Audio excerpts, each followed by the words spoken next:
The mountain wind carried secrets that winter, and Lydia Hale was about to become one of them. When a stranger in threadbare clothes offered marriage to save her dying father, the whole town pitied her. They whispered she'd traded herself for nothing, a lifetime of poverty with a man who had less than she did. But as Ethan Crow led her deeper into the wilderness, past roads that shouldn't exist, and through valleys no map had ever shown, Lydia began to understand. The poorest man in town had just made her the richest woman in the territory. This is her story. Stay until the end, hit that like button, and comment what city you're watching from. I want to see how far this tale travels. The debt collector's horse stood outside the Hale cabin like a tombstone waiting to be carved. Lydia pressed her forehead against the cold window glass, watching Samuel Garrett dismount with the casual confidence of a man who'd foreclosed on a dozen families that month alone. His leather satchel bulged with papers, deeds, promissory notes, liens, legal words that meant the same thing in any language. You're finished. Lydia, her mother's voice cracked from the doorway. Your father's asking for you. She didn't turn immediately. Instead, she counted the fence posts visible through the frost-etched window. 14. Her father had built them when she was 7 years old, before the cough started, before the medicine bills began piling up like winter snow, before everything good in their lives had been slowly, methodically buried under debts they could never repay. The cabin was dying the same way her father was, one piece at a time. The roof leaked in 3 places now. The stove burned through firewood twice as fast because the door didn't seal properly anymore. Even the land itself seemed exhausted, the soil too tired to produce anything but memories of better harvests. Lydia, please. She turned finally, taking in her mother's hollow cheeks, the way her dress hung loose where it used to fit snugly. Margaret Hale had been beautiful once. Lydia had seen the daguerreotype from her parents' wedding day, her mother's eyes bright, her smile unguarded. That woman was gone now, replaced by this brittle thing made of worry and sleepless nights. How much time did Mr. Garrett give us? Lydia asked, though she already knew the answer. 2 weeks, maybe 3 if we can convince him we're good for... We're not good for anything, Mama. We all know it. The words came out harsher than she'd intended, but neither of them flinched. They were past the point of comforting lies. Her father's room smelled of camphor and defeat. Thomas Hale lay propped against pillows that had gone gray from use, his breathing wet and labored. At 43, he looked 70. The consumption had eaten him from the inside out, turning a man who'd once carried full-grown calves across his shoulders into this wasted collection of bones and papery skin. Lydia, girl. His voice was barely a whisper. Come here where I can see you proper. She sat on the edge of his bed, careful not to jostle him. Even small movements caused him pain now. I heard Garrett's voice, he said. Loud bastard never learned to whisper. Don't talk, Papa. Save your strength. For what? A wet cough shook him. When it passed, there were flecks of blood on his lips. I'm dying, Lydia. We can all stop pretending otherwise. Papa, listen to me. His hand found hers, the grip surprisingly strong. I failed you, failed your mother. Built a life on this mountain that turned out to be nothing but... You didn't fail anyone, you got sick. That's not the same thing, isn't it? His eyes, once the same bright blue as hers, had gone milky around the edges. A man's supposed to provide for his family, protect them. I'm leaving you with nothing but debts and a cabin that'll be Garrett's property before the month's out. Lydia felt something crack inside her chest, but she kept her face composed. She'd learned early that crying solved nothing. Tears were a luxury, like fresh meat or new shoes, something other people could afford. We'll figure something out, she said. You always were a terrible liar. He squeezed her hand. But I love you for trying. Outside, she could hear Mr. Garrett's voice rising in discussion with her mother. The walls were thin. Every word carried. I'm sorry, Mrs. Hale, but sympathy doesn't pay bills. The bank wants their money, and they'll get it one way or another. If you can't pay, we'll auction everything. The land, the cabin, the livestock, whatever furniture is worth taking. We just need a little more time. Time is exactly what you don't have. Lydia stood, her jaw set. I'll handle this, Papa. Lydia, wait. But she was already gone, her boots striking hard against the wooden floor as she marched into the main room. Garrett turned, his expression shifting from dismissive to appraising as she entered. She hated that look, hated the way his eyes traveled over her like she was livestock being evaluated for sale. "Miss Hale," he said, touching the brim of his hat, "perhaps you can talk sense into your mother." "How much?" Lydia asked flatly. "I beg your pardon?" "How much do we owe? Total." Garrett smiled, pulling a ledger from his satchel. $317.42, plus accruing interest, of course. The number hit like a physical blow. $300 might as well have been $3 million. Her father had never earned more than $60 in a good year, and they hadn't had a good year in a very long time. "And if we can't pay? Then I'll be back on the 15th of the month with a sheriff's order.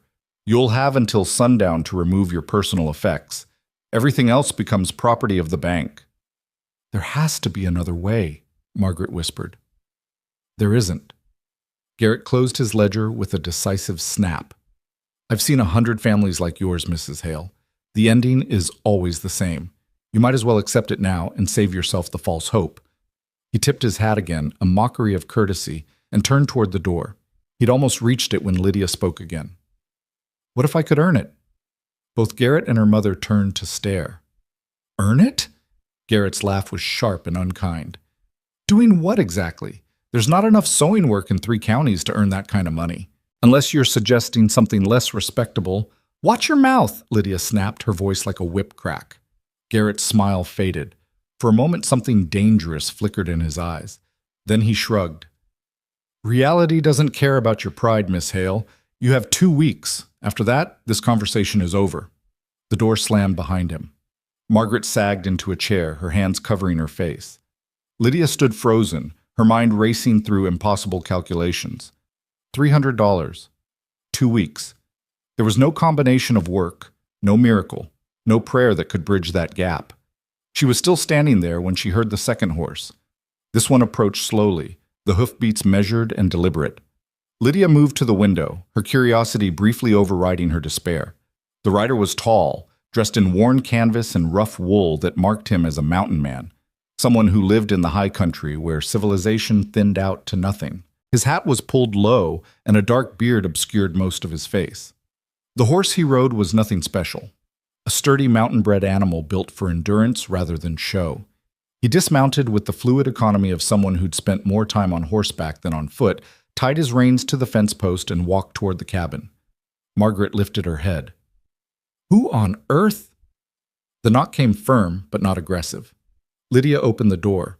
Up close, the man was younger than she'd initially thought, perhaps 30, with gray eyes that seemed to catalog everything in a single glance. His face was weathered, but not old, his hands calloused, but clean. There was something about the way he held himself, a kind of contained alertness that reminded her of the hunting cats that sometimes appeared at the forest's edge. "Miss Hale?" His voice was deep, roughened by wind and altitude. "Yes. My name is Ethan Crow. I have a proposition for you." Lydia's mother appeared at her shoulder. "Sir, if this is about charity, we don't accept—" "It's not charity." Ethan's eyes never left Lydia's face. "It's a business arrangement. May I come in?" Every instinct told Lydia to refuse. Strange men didn't appear at isolated cabins with business propositions, especially not for unmarried women. But desperation was a powerful solvent, dissolving caution the way water dissolved salt. "5 minutes," she said, stepping aside. He entered, removing his hat to reveal dark hair shot through with premature gray. He didn't sit when offered a chair, instead remaining standing with his back to the far wall, a position Lydia noted that let him see both the door and the windows simultaneously. "I'll be direct," Ethan said. "I need a wife. You need money. I'm prepared to pay off your family's debts in exchange for marriage." The silence that followed was profound. Margaret found her voice first. That's outrageous. Are you suggesting my daughter is for sale?" "I'm suggesting a contract." Ethan reached into his coat and produced a leather wallet. From it, he extracted a bank draft and handed it to Lydia. $400, enough to clear your debts and leave you with money to spare. In exchange, you marry me and come live at my home in the high country. Lydia stared at the draft. The numbers seemed to swim before her eyes. $400. More money than she'd seen in her entire life. Why? She asked. Why what? Why do you need to buy a wife? You seem capable. Surely there are women who would marry you willingly. Something that might have been amusement flickered across Ethan's face. Perhaps I value honesty over romance. A business arrangement is clear. No false expectations. No disappointment. And what exactly would you expect from this arrangement? A wife in name and function. Someone to manage a household. Someone... He paused, choosing his words carefully. Someone who understands that some things are worth more than money. That's not an answer, Lydia said. It's the only answer I'm offering today. Margaret stepped between them. Absolutely not. Lydia, put that draft down right now. This is insane. Is it? Lydia didn't look away from Ethan's gray eyes. More insane than watching Papa die knowing we'll be homeless before he's even buried? More insane than being thrown off our land with nothing? There has to be another way. There isn't, Mama. You know there isn't. Ethan remained silent, letting them argue, his expression unreadable. You don't know anything about this man, Margaret insisted. He could be anyone. He could be dangerous. So is poverty, Lydia said quietly. So is watching everything we've ever worked for get sold to strangers. She turned back to Ethan. I'll need to see your home first. I'm not agreeing to anything blind. That's not possible. Then neither is this. She held the draft out to him. For a long moment, Ethan didn't move. Then slowly, he nodded. Fair enough. I can tell you this. The home is remote, but it's substantial. You won't lack for shelter or food. You'll have your own space, your own privacy if you want it. I'm not looking for a servant, Miss Hale. I'm looking for a partner. A partner in what? In survival. In building something that lasts. He took the draft back, but instead of pocketing it, he laid it on the table. I'll leave this here. You have until tomorrow evening to decide. If you agree, bring one bag of personal items and meet me at the North Crossroads at dawn the day after. If you don't come, I'll understand. And the money? Margaret asked sharply. If she agrees, it's hers regardless. The debt gets paid whether the marriage works or not. I keep my word, Mrs. Hale. That's something you can count on. He replaced his hat and moved toward the door. Lydia followed. Mr. Crow? He turned. Bob. Why me? Specifically? For the first time, his expression softened slightly. Because I watched you stand up to Samuel Garrett without flinching. Because you asked how much instead of how to run. Because desperation hasn't made you weak. It's made you sharp. I need someone sharp, Miss Hale. The mountains don't forgive softness. Then he was gone, leaving only the sound of hoofbeats fading into the gathering dusk and a bank draft that represented either salvation or the worst mistake of Lydia's life. That night, the Hale cabin was filled with argument. You can't seriously be considering this, Margaret said for perhaps the 20th time. She paced the small kitchen, her hands twisting a dish towel into knots. Marriage isn't something you just purchase like flour or nails. People have been arranging marriages for practical reasons since the beginning of time, Mama. Lydia sat at the table, the bank draft in front of her like a piece of evidence in a trial. At least this way, I know what I'm getting into. Do you? You don't know anything about this man. He could be violent. He could be unstable. He could be our only chance. Thomas's voice came from the bedroom, weak but clear. Let her speak, Margaret. Margaret's face crumpled. Thomas, you can't possibly approve of this. Come here, both of you. They gathered in his room, Margaret sitting on one side of the bed, Lydia on the other. Thomas looked between them, his eyes bright with fever and something else, a kind of terrible clarity that comes near the end.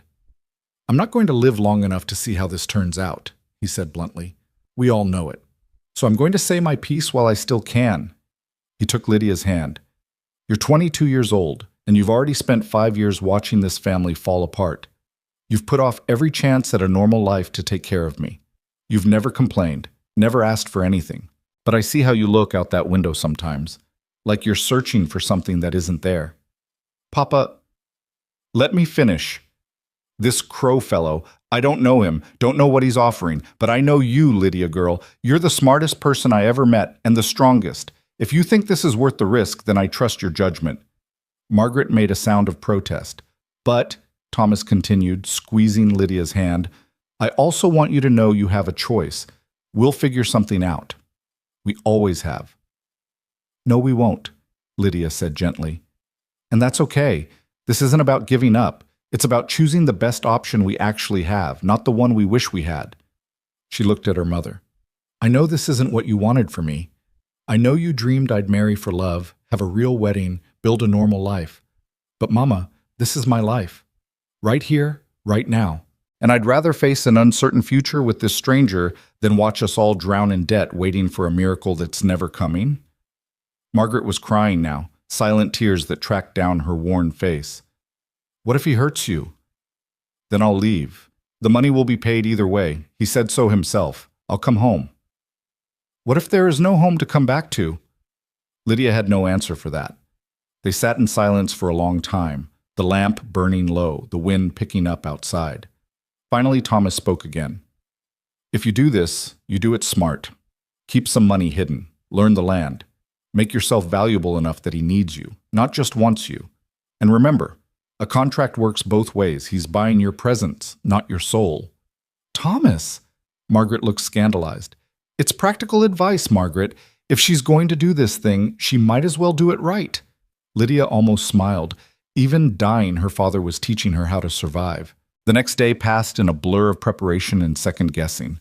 Lydia sorted through her possessions, trying to decide what to bring. One bag, Ethan had said. Everything else would stay behind. She chose carefully, her mother's sewing kit, a few changes of clothes, her father's watch, a small leather journal her grandmother had given her. Practical items mixed with sentiment. Word had spread through the small settlement with the speed that news always traveled in isolated communities. By midday, 3 neighbors had stopped by, their curiosity barely disguised as concern. Is it true you're marrying Ethan Crow? Sarah Mitchell asked, her eyes bright with gossip. That mountain hermit who comes down twice a year for supplies? I'm considering it. But Lydia, nobody knows anything about him. He could be anyone. There are stories. What kind of stories? Sarah lowered her voice conspiratorially. Just rumors, really. Some people say he's hiding from something. Others say he found gold up in the high country and doesn't want anyone to know. My husband heard he used to be a soldier, saw terrible things in some war. Nobody really knows. Then they're just stories, Lydia said firmly, not facts. After Sarah left, Margaret brought her tea. They sat together at the kitchen table, not speaking, just being present with each other in the way they'd learned during the long vigil of Thomas's illness. I put together a package, Margaret said finally. Some food, a few medical supplies, that blue shawl you always liked. Things you might need. Mama, you should keep. I want you to have them. Margaret's voice was fierce. You're my daughter, Lydia. Whether you marry this man or not, whether you stay or go, you're my daughter. That doesn't change. They held each other then, 2 women who'd survived more than most people ever would, preparing to survive a little more. That evening, Lydia walked to her father's room one last time as his daughter alone. Tomorrow then, Thomas said.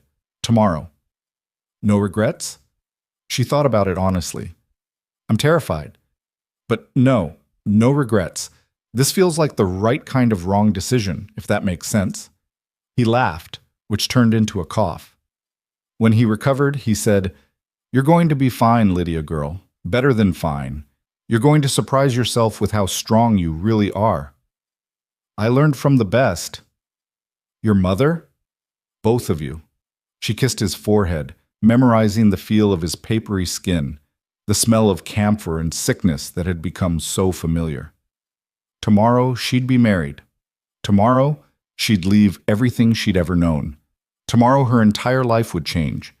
But tonight, for a few more hours, she was still just Lydia Hale, daughter of Thomas and Margaret, standing in the cabin where she'd grown up, making peace with the woman she was about to become. Dawn came cold and gray, the sky the color of old iron. Lydia dressed in her best dress, dark blue wool that her mother had made 3 years ago, still serviceable, if not fashionable. She pinned her dark hair up in a simple style, looking at herself in the small mirror above the wash basin. The face that looked back was familiar, but somehow changed.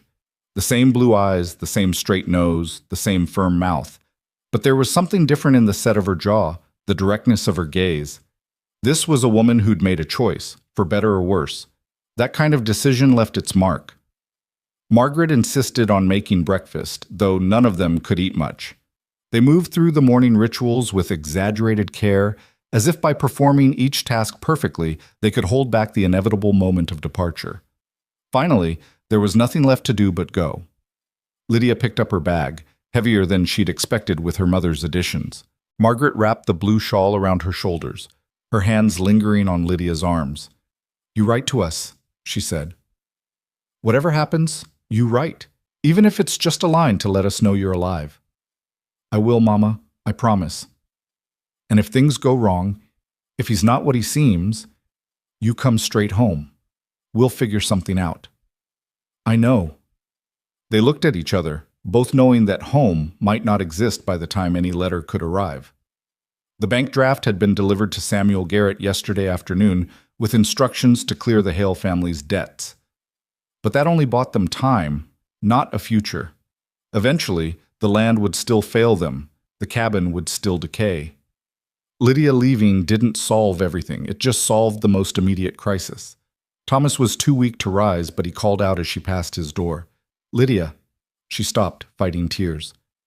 "Be brave, but not reckless. Be kind, but not soft. And remember, you always have value, no matter what anyone else says. You hear me?" "I hear you, Papa." "Good. Now go. And don't look back." Looking back never helped anyone. She walked out of the cabin without glancing behind her, her father's words ringing in her ears. The North Crossroads were exactly a mile from the Hale property, where the main trail split into paths leading deeper into the mountains. It was a lonely spot, marked only by a weathered signpost and a cairn of stones that some long-ago traveler had built for reasons now forgotten. Ethan Crow was already there. He stood beside two horses, his own mountain-bred gelding and a smaller mare with intelligent eyes and a calm demeanor. He'd cleaned up since their first meeting. His beard was trimmed, and he wore what might have passed for formal clothes in the backcountry: a clean shirt, a dark vest, trousers without patches. "Miss Hale," he said as she approached, "I wasn't certain you'd come." "I almost didn't. What changed your mind?" "I ran out of better options." He almost smiled. "Honest, I appreciate that."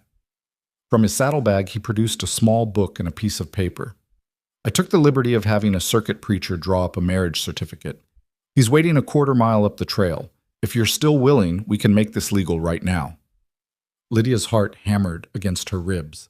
This was it, the last moment she could turn back.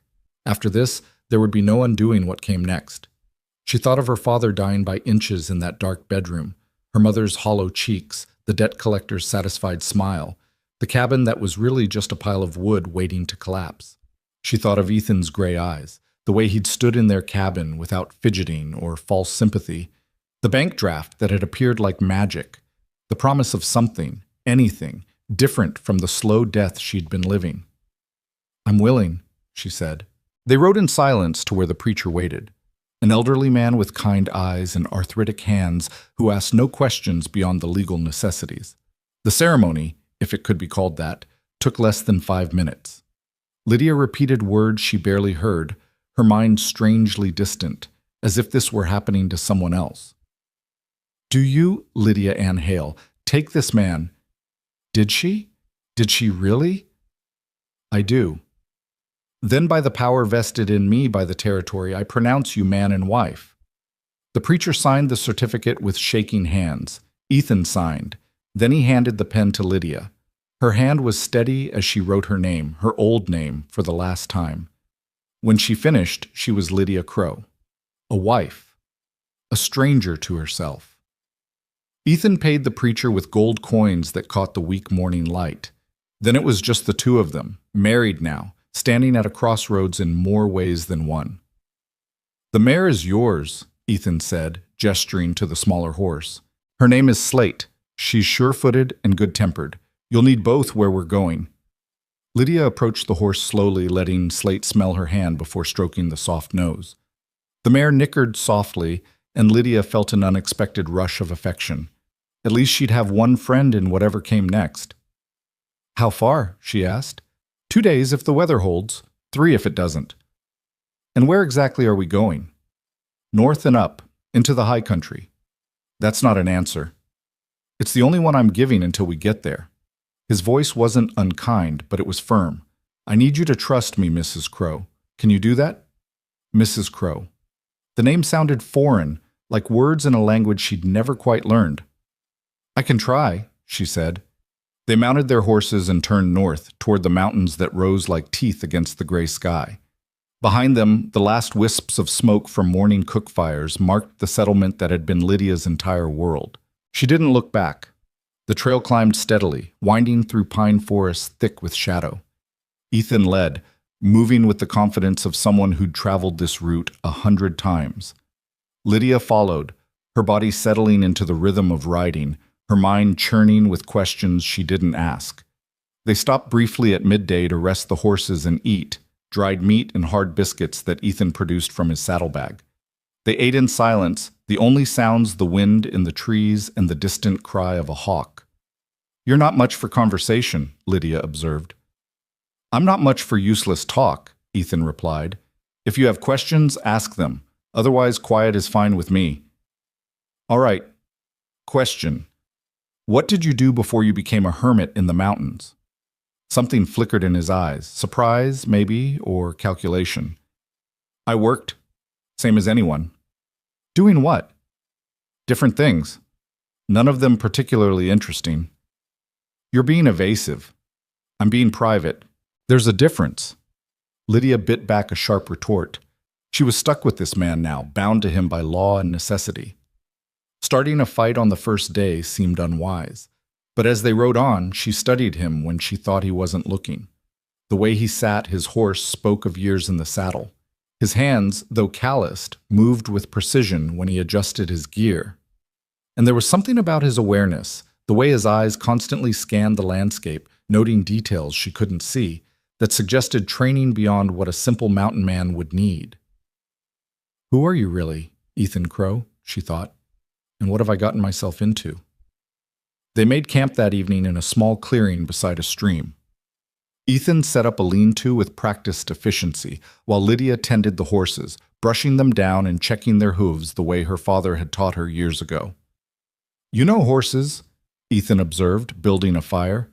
My father raised them when I was young, before we lost the breeding stock to a fever. That's where you learned to ride? That's where I learned a lot of things.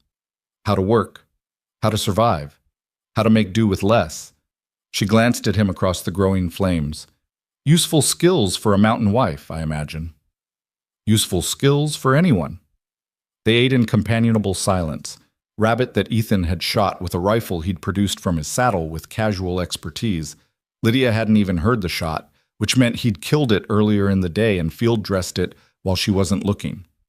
More evidence of competence that didn't quite match the threadbare persona he'd presented in town.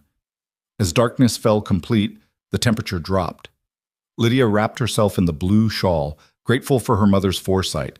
The fire pushed back the cold, creating a small sphere of warmth and light in the vast darkness of the mountain night. You should sleep, Ethan said. We have a hard climb tomorrow. What about you? I'll keep watch for a while. Old habits. From what? He looked at her across the fire, his face half in shadow. From learning that the mountains don't care if you're tired. They'll kill you just as easy sleeping as waking if you're not careful. It wasn't really an answer, but Lydia was learning to recognize when Ethan had closed a door. She settled into the lean-to, wrapped in blankets that smelled of horses and pine smoke, and tried to sleep. But sleep wouldn't come easily. Every time she closed her eyes, her mind replayed the day. The ceremony, the ride, the strange reality of being married to a man she didn't know. Somewhere in the darkness, Ethan moved quietly, checking the horses, feeding the fire, doing whatever mysterious things he did when he thought she wasn't paying attention. She must have dozed eventually because she woke to find dawn breaking cold and clear, and Ethan already up, coffee brewing over a rebuilt fire. Morning, he said, handing her a tin cup. You didn't sleep at all. I slept enough. They broke camp efficiently, working together with the awkward coordination of two people who didn't yet know each other's rhythms. Then they were riding again, climbing higher into mountains that seemed to grow more rugged with each mile. The trail became narrower, more treacherous. In places, it was barely wide enough for a single horse, with sheer drops falling away to one side. Lydia's hands went white-knuckled on the reins, but Slate moved with calm confidence, following Ethan's gelding without hesitation. "Don't look down," Ethan called back. "Look where you want to go, and trust your horse." Lydia forced herself to breathe, to loosen her death grip on the reins. Slate immediately moved more smoothly, responding to the reduced tension. They climbed for hours, the air growing thinner and colder. Just when Lydia thought they couldn't possibly go higher, the trail leveled out, and they emerged onto a plateau that took her breath away. Mountains surrounded them on all sides, their peaks white with snow even in early autumn. A valley stretched below, hidden from the lower elevations, accessible only through the narrow pass they'd just navigated.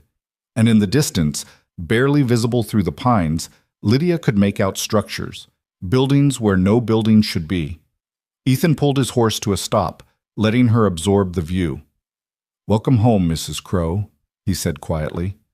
And Lydia realized with a mixture of wonder and apprehension that the poor mountain man she'd married had just led her to a hidden valley that no map had ever shown, to a home that wasn't a cabin, but something else entirely, something he still wasn't ready to explain. The real journey, she understood with sudden clarity, was just beginning.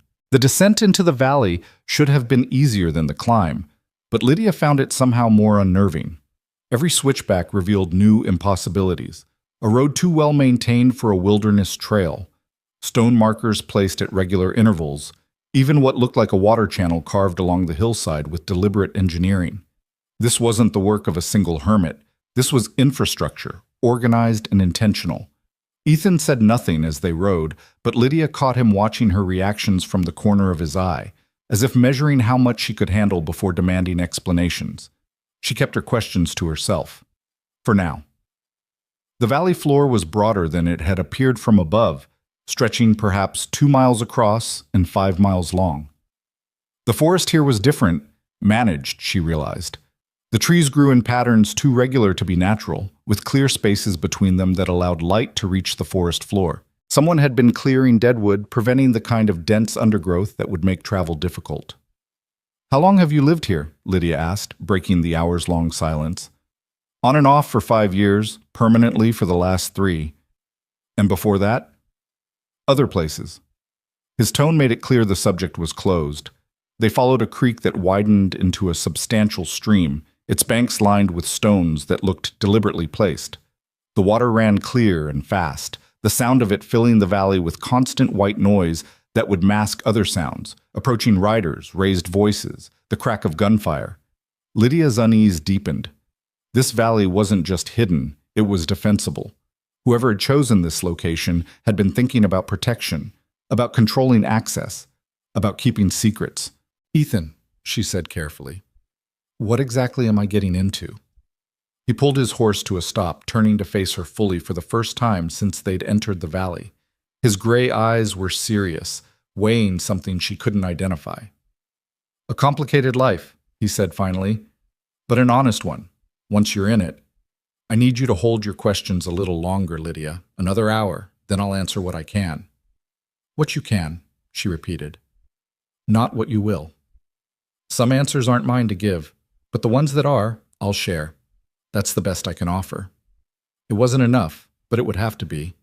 Lydia nodded, and they rode on. The buildings appeared gradually, revealed by the curve of the valley rather than announced by any dramatic vista. First, a barn. Massive, well-constructed, with a stone foundation and a roof that showed recent repair. Then another barn, and what looked like a stable. A workshop with a chimney from which pale smoke rose into the afternoon air. A storehouse with double doors and a loading dock. And finally, set back from the other structures on a slight rise, the lodge itself. Lydia's breath caught. It wasn't a mansion in the city sense, no columns or ornate facades, but it was substantial in a way that defied everything Ethan had implied about his life. 2 stories of solid timber construction with wide windows that caught the afternoon light, a wraparound porch, and a stone chimney at each end. The craftsmanship was evident even from a distance. This was a building meant to last generations, built by people who knew what they were doing and had the resources to do it right. As they approached, Lydia saw people. A man emerged from the workshop, pausing to watch their arrival. Two women crossed between buildings carrying baskets. A boy who couldn't have been more than 15 led a team of horses toward one of the barns. They all stopped what they were doing when they noticed Ethan, their expressions shifting through surprise to something like relief. "Mr. Crow?" the man from the workshop called out. He was perhaps 40, with the powerful build of someone who worked with his hands for a living. "Didn't expect you back for another week."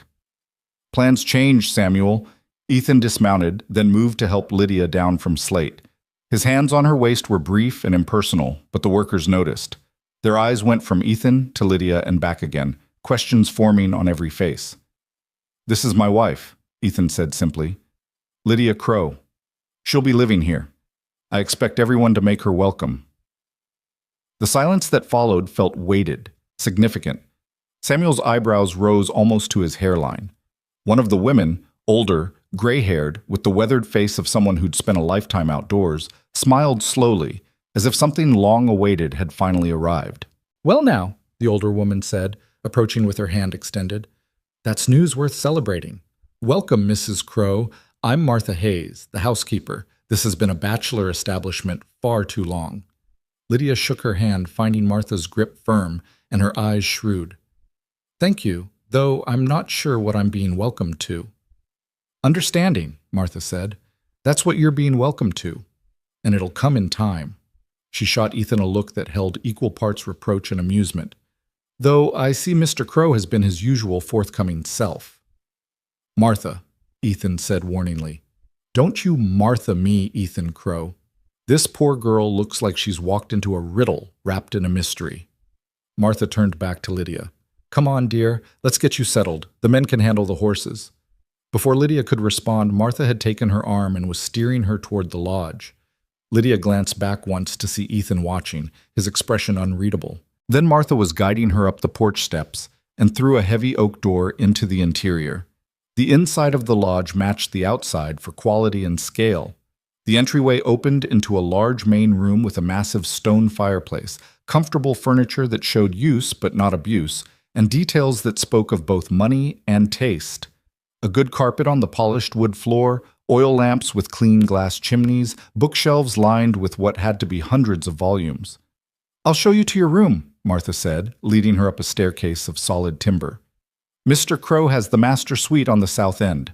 I've prepared the suite on the north end for you. Separate quarters seemed appropriate, given the circumstances." "You knew he was getting married?" "I knew he'd gone down mountain for a wife. Didn't know if he'd come back with one."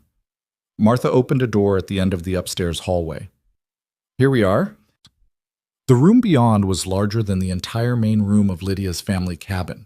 A four-poster bed dominated one wall, covered in what looked like a hand-stitched quilt. There was a wardrobe, a dresser with a mirror, a writing desk positioned near the window, and a door that led to what Martha identified as a private washroom. "There's running water," Martha said, demonstrating the pump beside the sink. "We have a spring-fed system. Cold water year-round, but we can heat water in the kitchen for baths. That door there connects to the master suite, but it locks from both sides. Your privacy is your own, Mrs. Crow." Lydia moved to the window. From here, she could see the entire compound, the barns, the workshops, the gardens she hadn't noticed from below. And beyond the buildings, the forest and the mountains rising in every direction, sealing this valley off from the outside world. "How many people live here?" she asked. "Depends on the season. Winter, maybe 20. Summer, closer to 40. Workers come and go. Some have families in the lower settlements, come up for seasonal work. Others stay year-round." Martha paused. "We're largely self-sufficient here. Grow our own food, raise our own livestock, make most of what we need. It's a good life, if somewhat isolated." "And what exactly is this place?" Martha's smile was sympathetic. "That's a question for Mr. Crow, I'm afraid. It's not my story to tell. But I will say this. Whatever you're thinking, whatever you're worried about, it's probably not as bad as your imagination is making it. Ethan's a good man, Mrs. Crow. Complicated, certainly. Secretive, absolutely. But good." A knock came at the door. Ethan's voice called, "May I come in?" Martha glanced at Lydia, who nodded. The housekeeper opened the door and slipped out, leaving husband and wife alone in the too large room that was somehow supposed to become Lydia's home. Ethan had cleaned up, washed his face, changed his shirt. He looked younger without the trail dust, but also more formal, as if he'd put on armor along with the fresh clothes. "I imagine you have questions," he said. "That's an understatement." "Then ask them. I promised you an hour. We're here." Lydia turned from the window to face him fully. "What is this place?" "A timber operation. My family has holdings throughout these mountains. Contracts to harvest and process lumber for the railroad expansion, for mining operations, for the growing towns in the territory. This valley is the center of those operations." "Your family, you said you were a poor mountain man." "I never said that.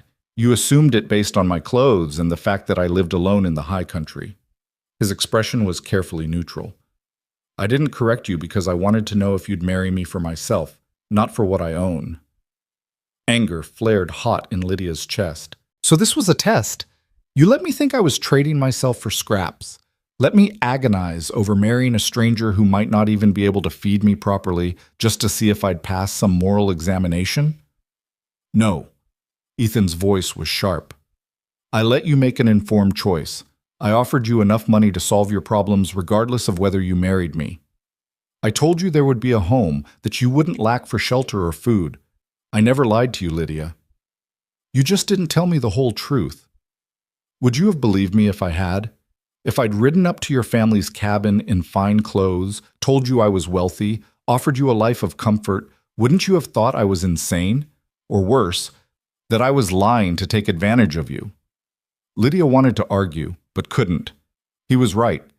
If a stranger had appeared claiming to be a wealthy timber baron looking for a wife, she would have laughed him out of the cabin or reached for her father's rifle. "So you deceived me instead," she said. "I gave you a choice based on what you could verify.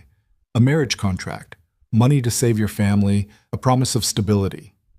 Everything else," he gestured around the room toward the window in the valley beyond. "Everything else is extra.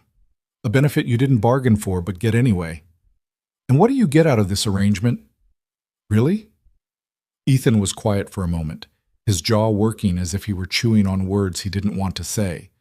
Finally, he moved to the window, standing beside her but looking out rather than at her. "My father built this operation from nothing," he said. "He was a good businessman but a hard man. When he died 3 years ago, he left everything to me, his only surviving child. Along with the timber holdings, I inherited a mess of complications. Partners who resent my authority, investors who think I'm too young or too soft, family members who want a piece of what they see as easy money. Well, what does that have to do with needing a wife? Appearances matter in business. A married man seems more stable, more committed, less likely to sell out or abandon the operation. And there are social obligations, dinners with investors, meetings with territorial officials, events where showing up alone raises questions." He glanced at her. "I could hire someone to play that role. In fact, several people suggested it. But I wanted something real. A partner, not an actress." "Someone from the mountains," Lydia said slowly. "Someone who wouldn't be impressed by wealth or intimidated by your business associates." "Someone who'd stood up to a debt collector without flinching," Ethan corrected. "Someone who chose survival over pride. Someone sharp enough to navigate complicated situations. You barely know me. How could you know I was any of those things? I watched you for 3 weeks before I made the offer." The admission hung in the air between them. Lydia turned to stare at him. "You what?" "I needed to be sure, so I came to your settlement, stayed in the background, observed. I saw how you cared for your father, how you managed your mother's anxiety, how you handled the neighbor's pity and Samuel Garrett's contempt, how you kept that cabin running on nothing but determination and scraps." He met her eyes. "You were already managing an impossible situation with limited resources and no authority. That's exactly what I needed." Lydia didn't know whether to be flattered or furious. "You spied on me." "I did my research. There's a difference." "Not much of one from where I'm standing." Ethan's mouth quirked in what might have been the ghost of a smile. "Fair enough. I won't apologize for being careful, but I understand why it bothers you." "Bothers me?" Lydia repeated. That's a gentle word for it. She moved away from the window, putting space between them. What else haven't you told me? What other surprises am I going to discover? Several, probably. This is a complex operation with complex problems. But here's what I can promise. I won't lie to you directly. I may not volunteer every detail, but if you ask me a straight question, I'll give you a straight answer. Can you live with that? Lydia considered. It wasn't ideal, but it was more than many wives got. At least he was acknowledging the imbalance instead of pretending it didn't exist. I want that in writing, she said. An agreement. If we're doing this as a business arrangement, let's make it official. Now Ethan did smile, a real one that transformed his face. You really are sharp. Yes, all right. We'll draw up an agreement. What terms do you want? First, honesty when directly asked. Second, my own money, a regular allowance that's mine to keep or spend as I choose, no questions asked. Third, the freedom to write to my family and visit them when I can. Fourth, she paused, gathering courage. Fourth, the understanding that this marriage is a partnership, not ownership. You don't own me, Ethan. Not my choices, not my future, not my body. I'm here by contract, not conquest. Agreed. He said it without hesitation. Anything else? Not yet. I'm sure I'll think of more once I understand what I'm actually dealing with. I'm sure you will. He moved toward the door, then paused. For what it's worth, Lydia, I'm glad you came. I think we'll work well together. We'd better, she said. I just gave up everything I knew on that theory. After he left, Lydia sank onto the bed, suddenly exhausted. The mattress was soft, softer than anything she'd slept on in years. The room smelled of pine and beeswax polish. Through the window, she could hear voices from the compound, the sound of normal work resuming after the disruption of their arrival. She'd married a stranger to save her family. That much hadn't changed. But the stranger had turned out to be someone entirely different from what she'd expected. Wealthier, more powerful, more complicated. Whether that made her situation better or worse remained to be seen. A soft knock interrupted her thoughts. Martha entered carrying a tray. Thought you might want some tea and maybe some answers to questions you haven't thought to ask yet. I'm not sure I can handle any more revelations today. Nothing dramatic, dear, just practical information. Martha set the tray on the small table near the window and poured 2 cups. Milk? Sugar? Both, please. They sat together, the older woman moving with the comfortable authority of someone who'd run this household for years. Martha added generous amounts of both to Lydia's cup, as if sensing she needed the comfort. Mr. Crow is a good man, Martha said, echoing her earlier assessment.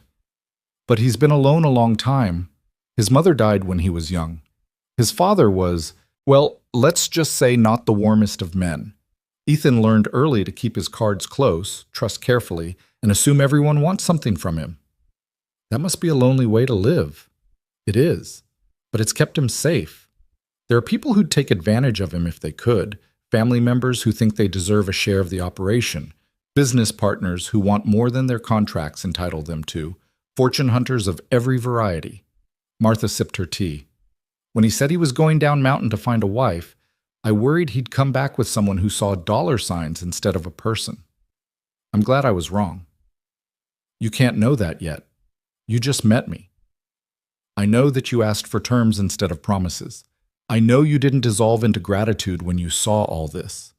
Martha gestured around the room. And I know you're sitting here trying to figure out your next move instead of crying or celebrating. That tells me you're practical. And practical is exactly what this place needs. Lydia studied the older woman. Why are you telling me this? Because I've watched Mr. Crow shoulder burdens that would break most men, and I'd like to see him have an ally instead of another weight to carry. You can be that ally, Mrs. Crow, if you choose to be. Or you can just be a contractual obligation. The choice is yours. What if I choose to leave? Martha didn't look surprised by the question. Then you leave. Mr. Crow would honor your contract, make sure you and your family were taken care of, and go back to managing everything alone. But I hope you'll stay. Not for his sake. For yours. There's a place for you here, if you want it. A real place, not just a role to play. After Martha left, Lydia spent the rest of the afternoon exploring her new quarters and trying to process everything that had happened. The room had a connected bathing chamber with a large copper tub, shelves of fresh linens, and most surprising, a small library of books apparently left there for her convenience. She ran her fingers over the spines, novels, histories, practical guides to everything from animal husbandry to household management. Someone had thought about what she might need. Whether that someone was Ethan or Martha, it was a consideration she hadn't expected. As evening approached, another knock came. This time it was a young woman, perhaps Lydia's age, carrying a large pitcher of steaming water. "Thought you might like a hot bath, ma'am," the girl said shyly. "I'm Anne. I help Martha with the house." "Thank you, Anne, but you don't need to call me ma'am. Lydia is fine." Anne's eyes widened slightly. "Oh, I couldn't. You're Mrs. Crow now. It wouldn't be proper." As Anne filled the tub with a series of trips from the kitchen, Lydia realized another layer of her new reality. She had status here, authority by virtue of marriage, whether she wanted it or not. These people would defer to her, look to her for direction, call her Mrs. Crow, and mean it as respect. The responsibility of it settled on her shoulders like a physical weight. After her bath, Lydia dressed in one of the simpler dresses from her bag and went downstairs. She'd been avoiding the inevitable, but it was time to face the rest of this strange new household. The main room was occupied. Ethan sat at a large desk in the corner, papers spread before him, a ledger open under the lamplight. Samuel, the man from the workshop, occupied a chair near the fireplace, smoking a pipe. Martha was setting the table for dinner, and two other men Lydia hadn't met yet were playing cards at a smaller table. Everyone looked up when she entered. "Mrs. Crow," Samuel said, rising. The card players followed suit. Even in the backcountry, some formalities held. "Please, don't let me interrupt," Lydia said. "You're not interrupting," Ethan said, standing as well. "You're joining. Come, let me make proper introductions." He guided her around the room. Samuel turned out to be the general foreman, responsible for coordinating all the timber operations. The card players were James and Robert, brothers who managed the actual logging crews. Over dinner, which Martha served with quiet efficiency, Lydia met two more workers who came in from the evening shift. Thomas, who handled the horses and equipment, and a silent man named Chen, who apparently managed the valley's water systems. The conversation flowed around her, mostly business talk about timber contracts, equipment repairs, and preparations for the coming winter. Lydia listened more than she spoke, trying to understand the operation's scale. "How much timber do you process in a year?" she asked during a lull. The table went quiet. The men glanced at Ethan, as if unsure whether they were allowed to answer. "It's all right," Ethan said. "She's entitled to know." He turned to Lydia. "Roughly 500,000 board feet in a good year. More if we get contracts for specialty lumber." Lydia had no frame of reference for that number, but the way the men nodded suggested it was substantial. "And the workers I saw today, they all live here?" "The core crew lives here year-round," Samuel explained. "About 20 people. During harvest season, we bring in another 20 or 30. They camp in the lower valley, work for wages, go home when the season ends." "Harvest season being?" "Late spring through early fall. Can't get timber out in winter. Roads are impassable." "So what happens in winter?" "Maintenance," Ethan said. "Equipment repair, planning for the next season, smaller projects. And this year," he paused, his expression shifting to something Lydia couldn't quite read. "This year, we have some other challenges to address." The men around the table shifted uncomfortably. James and Robert exchanged glances. Samuel suddenly became very interested in his dinner plate. "What kind of challenges?" Lydia asked. "Business challenges," Ethan said. "Nothing you need to worry about tonight." It was a dismissal, polite but firm. Lydia recognized the tactic. Her father had done the same thing when he didn't want to burden her mother with financial worries. The impulse was protective, maybe even kind, but it was also patronizing. She considered pushing, demanding to know what challenges might affect her new life. But she was exhausted, overwhelmed, and not ready for another fight. So she let it go, filing the evasion away as another question to revisit later. After dinner, the men dispersed to their own quarters. Most lived in a bunkhouse behind the main lodge. Martha showed Lydia where the kitchen was, how to work the stove, where supplies were kept. "You don't have to do any cooking if you don't want to," Martha said. "That's my job." But some ladies like to have the option. I'd like to help, Lydia said. I'm not used to being idle. Martha smiled. You'll fit in just fine, Mrs. Crow. That night, Lydia lay in her oversized bed in her oversized room, listening to unfamiliar sounds. The wind moving through the valley made a different sound than it had in the lower settlements. The building creaked and settled in its own rhythm. Somewhere outside, an owl called, the sound echoing off the surrounding mountains. She thought about her family, her father dying slowly in that dark cabin, her mother managing alone now. The money would have reached them by now. The debts would be paid. They'd have a reprieve at least. Time to figure out what came next. And she thought about Ethan, somewhere on the other side of this massive lodge, in his own suite with its own locked door. Her husband, who was really a stranger, a wealthy man who'd pretended to be poor, a timber baron who lived like a hermit, a mystery she'd married without understanding the depth of what she'd signed up for. Sleep, when it finally came, was fitful and full of dreams she couldn't quite remember when morning light woke her. The next few days established a rhythm. Lydia rose early, dressed, and came downstairs to find Martha already preparing breakfast for the work crews. She learned quickly that the household operated like a small town, meals at set times, tasks distributed among willing hands, everyone contributing in their own way. She explored the compound, mapping out the buildings and their purposes. The main barn housed the draft horses used for hauling timber. The second barn held supplies and served as a gathering point for the logging crews. The workshop where Samuel spent most of his time contained an impressive array of tools for carpentry, metalworking, and equipment repair.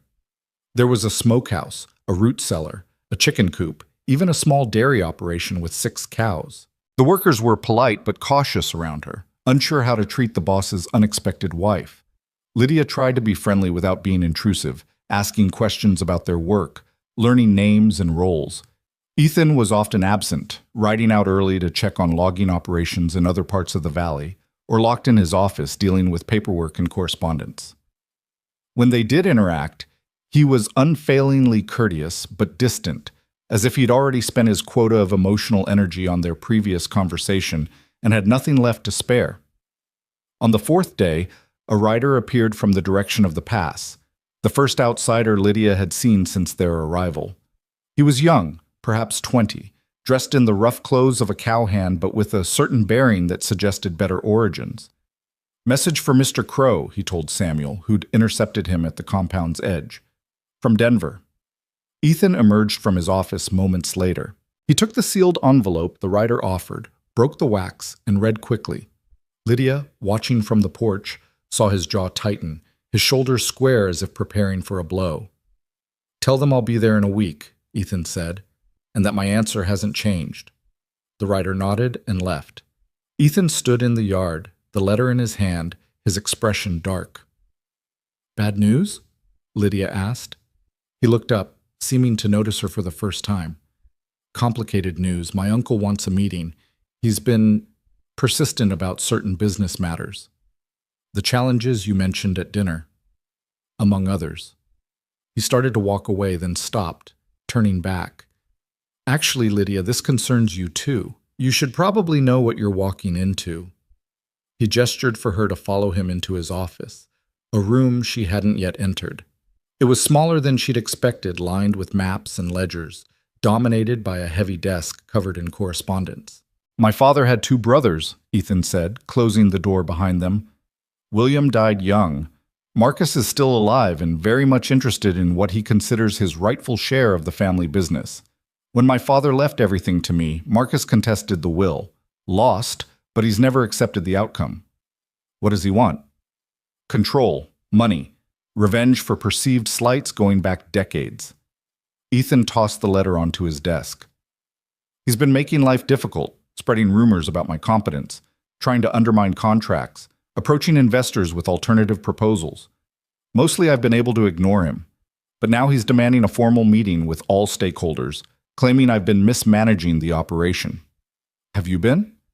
"No, we're solvent, profitable, and growing, but Marcus has always been good at making accusations that require extensive effort to disprove." Ethan leaned against his desk, arms crossed. "The meeting will be in Denver, at the main territorial office. There will be investors, Other timber operators, probably a territorial official or two. It's designed to put me on trial in front of people whose opinions matter to our business. When? In 10 days, which means we leave in 3 days to allow for travel time. We? I need you there. He said it simply, as if it were obvious. A married man looks more stable than a bachelor, and if Marcus is going to question my judgment, I want to show I'm capable of building partnerships, not just giving orders. Lydia absorbed this. You want me to play the dutiful wife in front of your business rivals? I want you to be yourself, sharp, observant, unintimidated. That will be more convincing than any performance. And if I refuse, Ethan met her eyes, then I go alone and deal with Marcus myself. It's your choice, Lydia. I won't force you, but I'm asking, as your husband and your partner, for your help. It was the first time he'd explicitly called her his partner. The word hung in the air between them, weighted with meaning. Lydia thought about the contract they'd agreed to draw up, but hadn't yet formalized. About the life she was trying to build in this strange valley with this complicated man. About whether she wanted to be just an obligation or something more. All right, she said finally. I'll go. But we do this properly. You tell me everything I need to know about your uncle, your business, and what I'm walking into. No more surprises. Ethan's expression shifted, relief mixed with something that might have been respect. Deal. We start tomorrow morning. I'll teach you everything you need to know about the timber business, the stakeholders, and Marcus Crow's particular brand of poison. Tomorrow morning, then. Lydia turned toward the door, then paused. Ethan, thank you for asking instead of ordering. You're my wife, not my employee. There's a difference. As she left his office, Lydia felt something shift between them. A tentative trust, fragile but real. They were still strangers in many ways, still navigating the complex agreement that had brought them together. But they were beginning to understand each other. And in the mountains, where winter was coming and enemies were gathering, understanding might be the most valuable commodity of all. The next morning, Lydia found herself in Ethan's office, surrounded by maps, ledgers, and contracts that represented an empire she'd never imagined existed. He'd pushed the desk against the wall and spread everything across a large table, creating what looked like a war room preparing for battle. This is the Crow timber operation, Ethan said, indicating a massive map that showed not just the hidden valley, but dozens of other locations throughout the territory. Red marks indicated active logging sites. Blue marks showed processing facilities. Green marks represented property holdings. My father spent 30 years building this, started with one logging contract in a borrowed wagon, ended with the largest independent timber operation between Denver and San Francisco. Lydia studied the map, her mind working to comprehend the scale. How many people work for you? Directly, about 200 across all sites. Indirectly, suppliers, transporters, mill workers. Probably another 300 depend on our contracts for their livelihood. He pointed to different marks on the map. We have 5 major operations besides this valley, each one managed by a foreman who reports to me monthly. And your uncle wants control of all this. Not control, a share. He thinks that because he's family, he deserves a percentage of everything. Never mind that he contributed nothing to building it, that my father specifically excluded him from the will for good reasons. What reasons? Ethan was quiet for a moment, his finger tracing one of the logging roads on the map. Marcus has a gambling problem. Always has. My father bailed him out twice, once when Marcus was young and foolish, once when he should have known better. The second time, my father told him there wouldn't be a third. Marcus took that as rejection rather than reality. So this meeting, it's revenge? It's opportunity disguised as revenge. If Marcus can make me look incompetent in front of the investors, he might be able to force a reorganization, get himself appointed as a partner or administrator. Once he has access to the finances, Ethan shook his head. He'd bleed the operation dry within 2 years, then blame me when everything collapsed. Lydia moved closer to the table, examining the contracts stacked there. Even without understanding all the legal language, she could see these represented substantial amounts of money. Who are the investors you're worried about? 3 main ones. Ethan pulled out a separate sheet with names and notes. Harrison Wells owns a railroad expansion company. He needs our timber for railroad ties and bridge construction. Conservative, cautious, values stability above all else. If he pulls his contracts, we lose 40% of our revenue. Next, Margaret Chen. Yes, a woman investor, rare but not unheard of in the territories. Her family owns mining operations that need timber for shoring up tunnels and building infrastructure.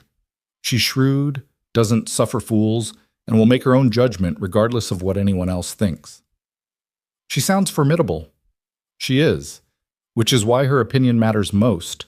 If she sides with Marcus, others will follow. If she sides with me, Marcus loses credibility. Ethan tapped the third name. Finally, there's Richard Blackwood. He represents a consortium of Eastern investors looking to expand into Western resources. New money, ambitious, willing to take risks, but also quick to abandon anything that looks unstable. Lydia absorbed all this, her mind already working through the dynamics. So Wells values stability, Chen values competence, and Blackwood values potential. Marcus will try to make you look unstable, incompetent, and limited in potential. Ethan looked at her with surprise. That's exactly right. How did you... I spent 5 years watching my father negotiate with buyers who wanted to pay half what our harvest was worth. You learn to read what people value and what threatens them. She studied the names again. What's your uncle's strategy likely to be? He'll question my age and experience, point out that I've only been running the operation for 3 years, suggest that my father's success came from his relationships and reputation, which don't transfer to me, imply that I'm making reckless decisions or alienating key partners. Are you? Making reckless decisions? No. Alienating partners? He smiled grimly. I've made changes my father never would have. Better wages for workers, safer equipment, more conservative logging practices that preserve the forest for future harvests. Some of the old guard don't like it. They think I'm putting principles before profit. Are you? I'm putting sustainability before short-term profit. There's a difference. Clear-cut logging destroys the land and eliminates future revenue. My approach takes longer but ensures we'll still have timber to harvest 20 years from now. He looked at her directly. My father built this operation, but he also exploited it. I'm trying to build something that lasts. Lydia felt something shift in her understanding of Ethan. He wasn't just a wealthy man playing at reform. He genuinely believed in what he was doing, even if it made his life harder. Your uncle will use that against you, she said. He'll call it weakness, naivety, poor business sense. I know, which is why I need evidence that my approach works. Numbers, contracts, testimonials from satisfied partners. He gestured to stacks of ledgers. I've spent the last 3 days compiling everything, but Marcus is good at making facts seem like excuses. He'll twist every number, question every decision, make me defend choices that shouldn't need defending. Then don't defend them. Present them as the obvious, correct choices they are. Make him explain why anyone would do it differently. Lydia pulled out a chair and sat, reaching for the nearest ledger. Show me the numbers. If I'm going to help you, I need to understand what we're actually dealing with. They spent the next 6 hours going through everything. Ethan walked her through profit margins, operating costs, contract terms, and the complex relationships between different parts of the business. Lydia's head spun with information, but she forced herself to focus, to understand not just the details, but the patterns beneath them. By afternoon, Martha brought them lunch, which they ate while continuing to work. By evening, Lydia could explain the timber operation as well as many of Ethan's own foremen.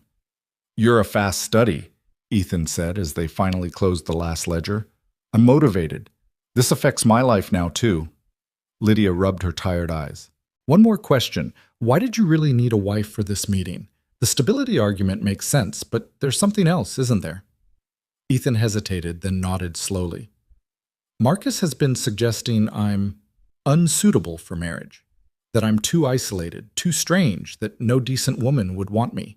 It's a small thing compared to his business arguments, but it reinforces the narrative that I'm somehow deficient. So bringing a wife proves him wrong. More than that, it shows I can form partnerships, that I'm capable of thinking beyond just myself and the business. He met her eyes. You being there says I'm building a future, not just managing a legacy. And if your investors don't like me, then I've misjudged badly, but I don't think I have. The journey to Denver took 4 days by horseback and stagecoach. They left the hidden valley in the gray light of pre-dawn, Samuel and 2 other men accompanying them as far as the nearest town where they could catch the stage. Lydia wore her best dress, the dark blue wool that had seen her through the wedding. Martha had cleaned and pressed it, and had added a proper traveling coat and hat that appeared mysteriously from the lodge's storage. Lydia suspected these had belonged to Ethan's mother, but he said nothing about it, and she didn't ask. The stage was crowded and uncomfortable, stuffed with passengers and their belongings. Lydia found herself wedged between Ethan and a large woman traveling with 3 children who couldn't sit still. The road was rough, the pace punishing, and by the second day every bone in Lydia's body ached. But she watched everything, the way Ethan interacted with strangers, polite but distant, giving away nothing personal, the way other passengers assessed them, making assumptions based on their clothes and bearing, the way conversations in the stage revealed information about business conditions, political tensions, social dynamics. "You're very quiet," Ethan observed during a stop to change horses. "I'm listening. You'd be surprised what people reveal when they think no one important is paying attention." He smiled. "I'm beginning to think I underestimated you." "Most people do. I've learned to use it as an advantage." Denver was larger than Lydia had imagined. A growing city of perhaps 30,000 people, with actual paved streets in the center, gas lamps being installed on main thoroughfares, and buildings that rose 3 and 4 stories high. The contrast to the isolated mountain valley was jarring. Ethan had reserved rooms at the Windsor Hotel, one of the finest establishments in the city. The clerk's eyebrows rose when Ethan signed the register, and Lydia noticed the subtle shift in the man's demeanor, from professional courtesy to something closer to deference. "Mr. Crow, welcome back. We have your usual suite prepared, and for Mrs. Crow," he glanced at Lydia with poorly concealed curiosity. "Shall I prepare an additional room?" "The suite will be sufficient," Ethan said smoothly. "My wife and I prefer adjoining quarters." In the suite, which consisted of a sitting room, 2 bedrooms, and a private bath with actual running water, Lydia finally confronted what she'd been avoiding thinking about. They'd maintained separate quarters in the valley, but here, for appearances, they needed to seem like an actual married couple. "The bedroom's locked from the inside," Ethan said, as if reading her thoughts. "And I'll be spending most evenings preparing for the meeting anyway. You'll have your privacy." "Thank you." "Lydia." He waited until she looked at him. "I meant what I said in our agreement. This marriage is a partnership, not ownership. That doesn't change just because we're in a city instead of the mountains." She believed him, which was somehow more surprising than anything else that had happened. The meeting was scheduled for 2 days later, giving them time to prepare. Ethan took Lydia to a dressmaker's shop, where he insisted on purchasing proper city clothes for her. 3 dresses suitable for business and social occasions, with all the accompanying accessories that Lydia had never owned and barely knew how to wear. "Is this necessary?" she asked as the dressmaker pinned fabric around her. "It's armor," Ethan said. "Marcus will try to make you feel inferior, out of place. Don't give him the opportunity." The night before the meeting, Ethan received a visitor at the hotel, a man named Lawrence Porter, who turned out to be his attorney. They spent 3 hours going over strategy, anticipating Marcus's arguments, preparing responses. Lydia sat in the corner, supposedly reading but actually absorbing every word. She noticed that Ethan never mentioned her presence to Porter, never explained why his new wife was sitting in on confidential business discussions. The attorney seemed to accept it without question, as if a wife's involvement was perfectly natural. "The key is to keep Marcus from controlling the narrative," Porter said. "He'll want to put you on the defensive, make you explain yourself repeatedly. Don't let him. State your position clearly, back it with facts, and move on." "What about personal attacks?" Lydia asked. Both men turned to look at her. "I'm sorry," Porter said slowly. "I didn't catch—" "Personal attacks," Lydia repeated. "Mr. Crow's uncle has apparently been questioning his suitability, his character, his personal life. Those aren't business arguments, but they're still attacks. How do we address them?" Porter glanced at Ethan, who nodded. "She's right. Marcus will make it personal." "Then don't address them at all," Lydia said. "Acknowledge that you hear him, then redirect to business. Every time he brings up something personal, respond with a business fact. It makes him look petty and unprofessional. Porter stared at her for a long moment, then smiled slowly. Mrs. Crow, has anyone ever told you that you should have been an attorney? No, but I've negotiated with enough creditors and debt collectors to understand how to handle someone who's trying to make you emotional. After Porter left, Ethan poured 2 glasses of whiskey from the bottle on the sideboard. He handed one to Lydia. I'm not much of a drinker, she said. Neither am I, usually, but tonight I think we've earned it. He raised his glass. To tomorrow, whatever it brings. Lydia touched her glass to his and took a small sip. The whiskey burned going down, but left a warmth that was oddly comforting. Are you worried? She asked. Yes, but less than I was before you were here. He settled into one of the suite's comfortable chairs. Can I ask you something? Of course. Do you regret it, agreeing to marry me? Lydia considered the question honestly. She thought about the cabin she'd left behind, her dying father, her exhausted mother.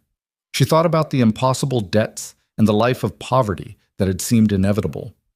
Then she thought about the hidden valley, the massive lodge, the complicated man who'd brought her there, the business empire she was now part of, the meeting tomorrow that could determine not just Ethan's future but hers as well.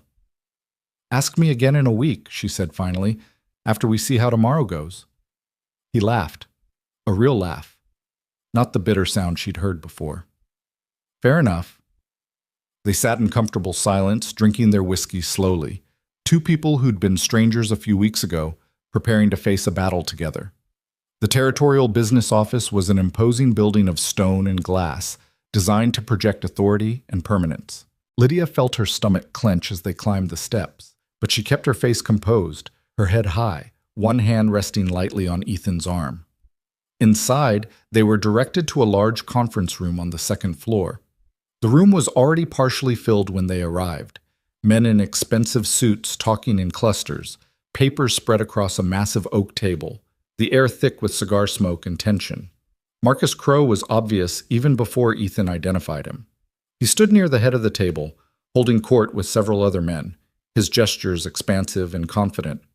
He was perhaps 50, with thinning hair and the soft build of someone who'd lived well but not carefully. His eyes, when they landed on Ethan, held a mixture of contempt and satisfaction. Nephew, Marcus said loudly. So good of you to finally join us. I was beginning to think you might have forgotten about our little meeting. We're 10 minutes early, Marcus, Ethan said evenly. Are you? Time has a way of slipping by in the mountains, I suppose. One loses track of civilized schedules. Marcus's gaze shifted to Lydia, his expression calculating. And who is this charming creature you've brought along? My wife, Lydia Crow. Lydia, this is my uncle, Marcus Crow. Lydia extended her hand with the poise Martha had helped her practice. Mr. Crow, how lovely to meet Ethan's family. Marcus took her hand, holding it a moment too long. Wife? Well, this is news. I hadn't heard about any wedding. Rather sudden, wasn't it? We prefer to keep our personal affairs private, Ethan said. Private. Yes, I imagine you would. Marcus finally released Lydia's hand. Tell me, my dear, how long have you known my nephew? Long enough to know his character, Mr. Crow, which is really what matters in a marriage, don't you think? Something flickered in Marcus's eyes, a recognition that Lydia wasn't going to be as easy to dismiss as he'd expected. Quite right. Character is everything. Before he could continue, a voice called from the doorway. Shall we begin? The speaker was a silver-haired man carrying a leather folder, the territorial official who would be moderating the meeting. Everyone moved to take seats around the table. Ethan and Lydia sat on one side, Marcus and his supporters on the other, with the 3 main investors positioned at the end like judges at a trial. Harrison Wells was exactly as Ethan had described, conservative in dress and manner, his face revealing nothing. Margaret Chen was the only woman in the room besides Lydia, elegant in a severe black dress that somehow made her look more powerful rather than less. Richard Blackwood was younger than the others, perhaps 40, with the restless energy of someone always looking for the next opportunity. Gentlemen, the official began, and ladies, we're here today at the request of Marcus Crow to discuss concerns about the management of Crow timber operations. Mr. Marcus Crow, you called this meeting. Please state your concerns. Marcus stood, playing to the room. Thank you, Commissioner. I'll be brief. My brother built Crow Timber from nothing into the finest operation in the territory. When he died 3 years ago, he left everything to his son, my nephew Ethan. At the time, I believed it was the right decision. Ethan had worked alongside his father, learned the business. But 3 years have passed, and I've watched with growing concern as inexperience and poor judgment have begun to undermine everything my brother built.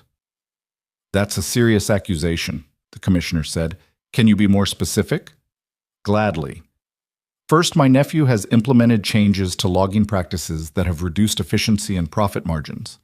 Second, he's alienated long-standing business partners with his idealistic approach to worker relations. Third, he's made no effort to expand the operation or pursue new opportunities, content to simply maintain the status quo. And finally, Marcus paused dramatically. He's proven himself incapable of the social and professional obligations that come with running a major business operation. I see. And what resolution are you proposing? Simple. I propose that I be appointed as a managing partner with authority over business decisions. Ethan can maintain his ownership stake, but the actual management would be handled by someone with more experience and better judgment. The room was silent. Ethan's face remained impassive, but Lydia could feel the tension in him like a coiled spring. The commissioner looked at Ethan. Mr. Crow, would you like to respond to these accusations? I would. Ethan stood, and Lydia was struck by how different he seemed in this setting. Not the quiet mountain man, but someone with authority and presence. My uncle is correct that I've made changes to our logging practices. What he calls reduced efficiency, I call sustainability. We're harvesting less timber per acre, but leaving the land viable for future harvests. In 10 years, when other operations have exhausted their resources, we'll still be productive. Can you prove that? Richard Blackwood asked. I can show you the numbers. Ethan pulled out a ledger. Our profit margins are down 3% from my father's final year, but our costs are also down 7% due to reduced equipment damage and worker injuries. Net profit is actually up 4%, and we've extended our projected harvest timeline from 15 years to 40 years without reducing annual output. Margaret Chen leaned forward. That's an interesting approach. Do you have contracts that support these projections? I do. Including yours, Mrs. Chen. You'll notice we've delivered every contracted amount on schedule for the past 3 years, and our quality ratings have improved. Chen nodded slightly, making a note. Marcus jumped in. Quality and quantity are meaningless if you've damaged relationships with partners. Harrison, tell them about the dispute last year. Wells shifted uncomfortably. There was a disagreement about pricing structure. A disagreement my nephew refused to resolve reasonably, Marcus interjected. Actually, Wells said slowly, young Mr. Crow was right. The pricing structure I initially proposed would have been advantageous to me, but unsustainable for the operation long term. He suggested an alternative that was fair to both parties. I accepted after reviewing the numbers. Marcus's jaw tightened. Nevertheless, the fact remains that my nephew has shown poor judgment in numerous ways, including, I might add, his sudden and unexplained marriage to a woman no one had ever heard of, from a background we know nothing about. Lydia felt every eye in the room turn to her. This was it, the personal attack they'd anticipated. Ethan started to speak, but Lydia put a hand on his arm, stopping him. She stood, meeting Marcus's gaze directly. Mr. Crow, you're absolutely right that no one here knows my background, she said clearly. Allow me to enlighten you. I come from a struggling mountain settlement. My family lost everything to medical debt. When your nephew offered marriage, I accepted because I needed to save my family, and he needed a wife who understood hardship and survival. It was a business arrangement which I believe you of all people should appreciate. Marcus blinked, clearly not expecting her to be so direct.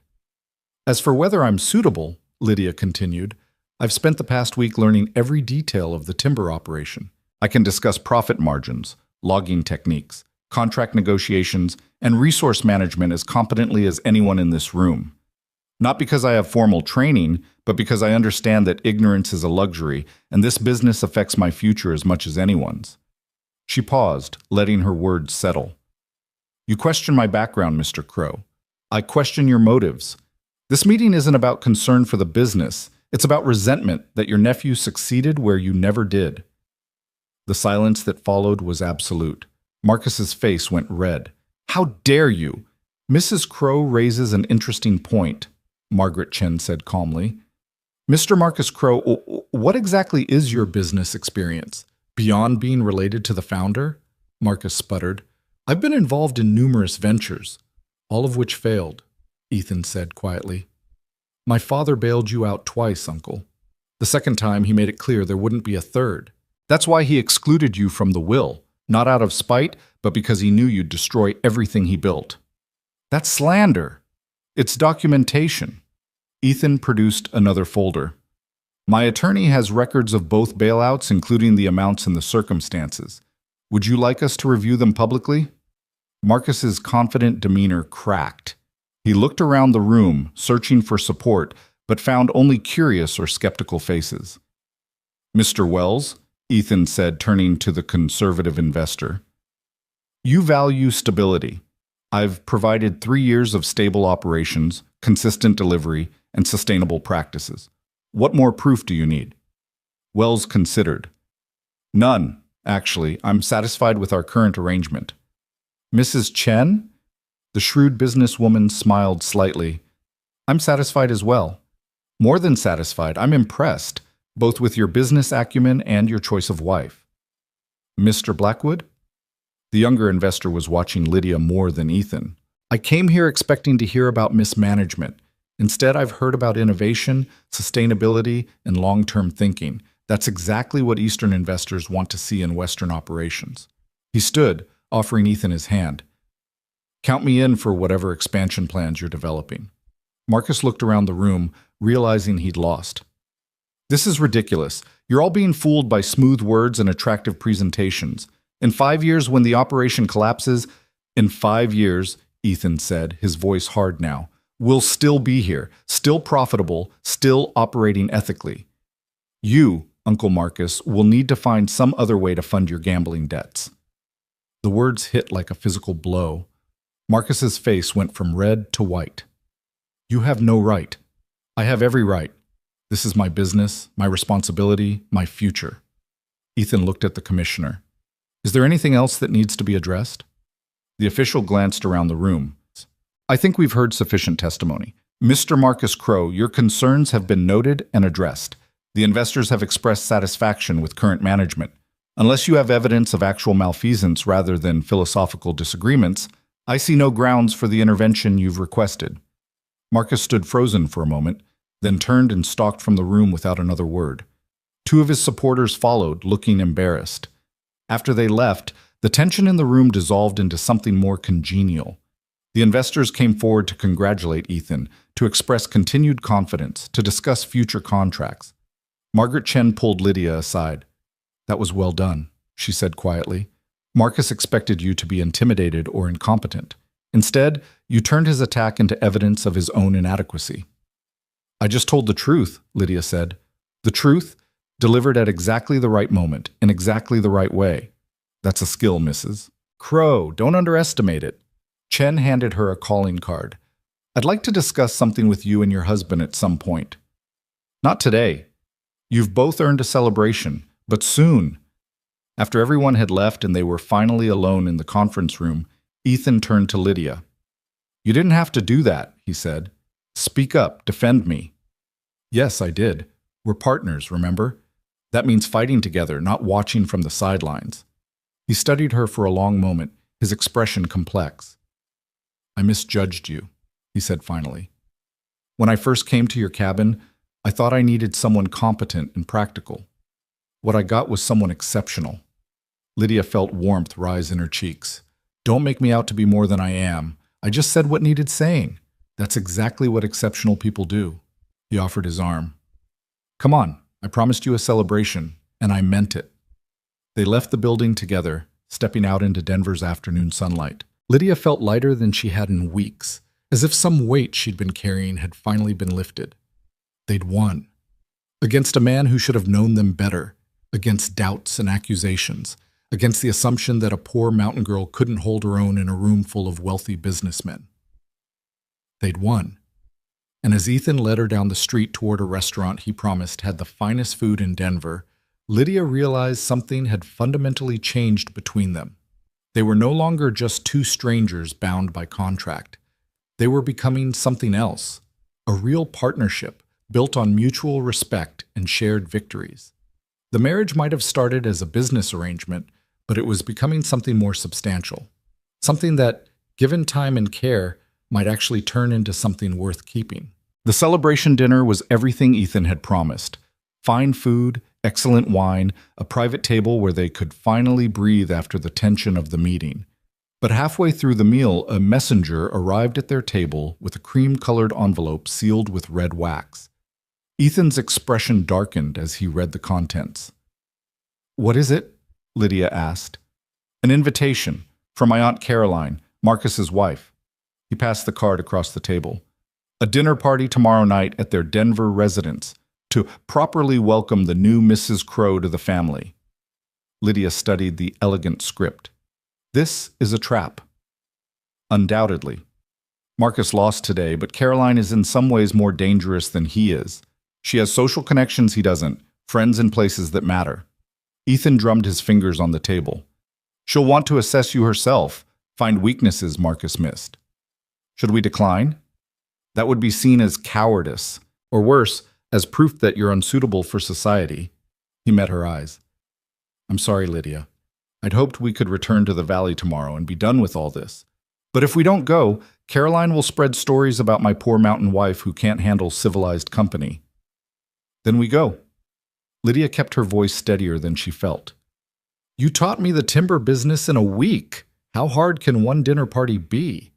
Ethan's smile was grim. "You'd be surprised." They spent the next morning preparing. Ethan took Lydia to the finest shops in Denver, purchasing an evening gown that cost more than her father had earned in a year. The dress was deep green silk with black lace trim, elegant without being ostentatious. The dressmaker's assistant spent 2 hours teaching Lydia how to walk in it, how to sit without crushing the fabric, how to manage the small train. "Remember," Ethan said as they returned to the hotel, "Caroline will try to make you feel inferior. She'll ask questions designed to highlight your lack of education, your humble background, your inexperience with society. Don't let her rattle you." "What should I do instead?" "Be yourself. The woman who stood up to Marcus in that conference room didn't apologize for who she was. Don't start now." That evening, as Lydia dressed with the help of a maid the hotel had provided, she studied herself in the mirror. The woman looking back was almost unrecognizable. Elegant, polished, wearing a dress that cost a fortune and jewelry Ethan had insisted she borrow from his mother's collection. But underneath the silk and jewels, she was still the same person who'd scrubbed floors in that mountain cabin, who'd negotiated with debt collectors, who'd married a stranger to save her family. She touched the cameo at her throat, the one piece that had belonged to her own mother, added to the borrowed finery as a reminder of where she'd come from. "Don't forget," she whispered to her reflection. "Don't ever forget." The Crow residence in Denver was a mansion in the truest sense. 3 stories of stone and glass in the fashionable part of the city, with a circular drive and gas lamps illuminating the entrance. Carriages lined the street, depositing guests and evening finery. "I thought this was supposed to be a small family dinner," Lydia said as their hired carriage joined the queue. "Caroline's definition of small is different from most people's." Ethan helped her down, his hand steady on her arm. "Stay close to me. If anyone asks you something you're not comfortable answering, deflect to me. I can handle myself." "I know you can, but you don't have to handle everything alone anymore." The entry hall was crowded with guests. Easily 40 people, all dressed in expensive clothes, all radiating the casual confidence of those who'd never worried about money or status. A string quartet played in the corner. Servants circulated with champagne and hors d'oeuvres. Caroline Crow appeared almost immediately, gliding toward them with a smile that didn't reach her eyes. She was perhaps 45, still beautiful in a carefully maintained way, wearing diamonds that caught the gaslight and threw sparkles across the marble floor. "Ethan, darling," she said, kissing the air near his cheek, "how wonderful that you could come. And this must be your bride." Her gaze swept over Lydia, cataloging every detail. "My dear, what an interesting dress. Not quite Denver fashion, but it has a certain rustic charm. Thank you, Lydia said evenly. I prefer elegance to fashion. Trends change, but good taste endures. Caroline's smile froze for just a moment. How philosophical. You must tell me where you're from originally. I don't believe I caught the name of your family. The Hales, from a mountain settlement you've likely never heard of. How quaint. And your father? What does he do? He was a rancher. He's passed away since Ethan and I married. The lie came easily. Her father was dying, would probably be dead before she returned. It was easier than explaining the complicated truth. My condolences. Caroline's tone suggested anything but sympathy. And your mother? Manages the family property. Another half-truth. Her mother was managing what little remained, at least. Before Caroline could continue the interrogation, a woman in an elaborate purple gown approached. Caroline, you must introduce me to the mysterious bride everyone's talking about. Of course, Mrs. Lydia Crow, this is Mrs. Helena Ashford. Her husband is a territorial judge. Helena looked Lydia up and down with frank curiosity. So you're the woman who married Ethan Crow? We'd all begun to think he'd remain a bachelor forever. How did you manage it? I didn't manage anything. He asked, I accepted. It wasn't complicated.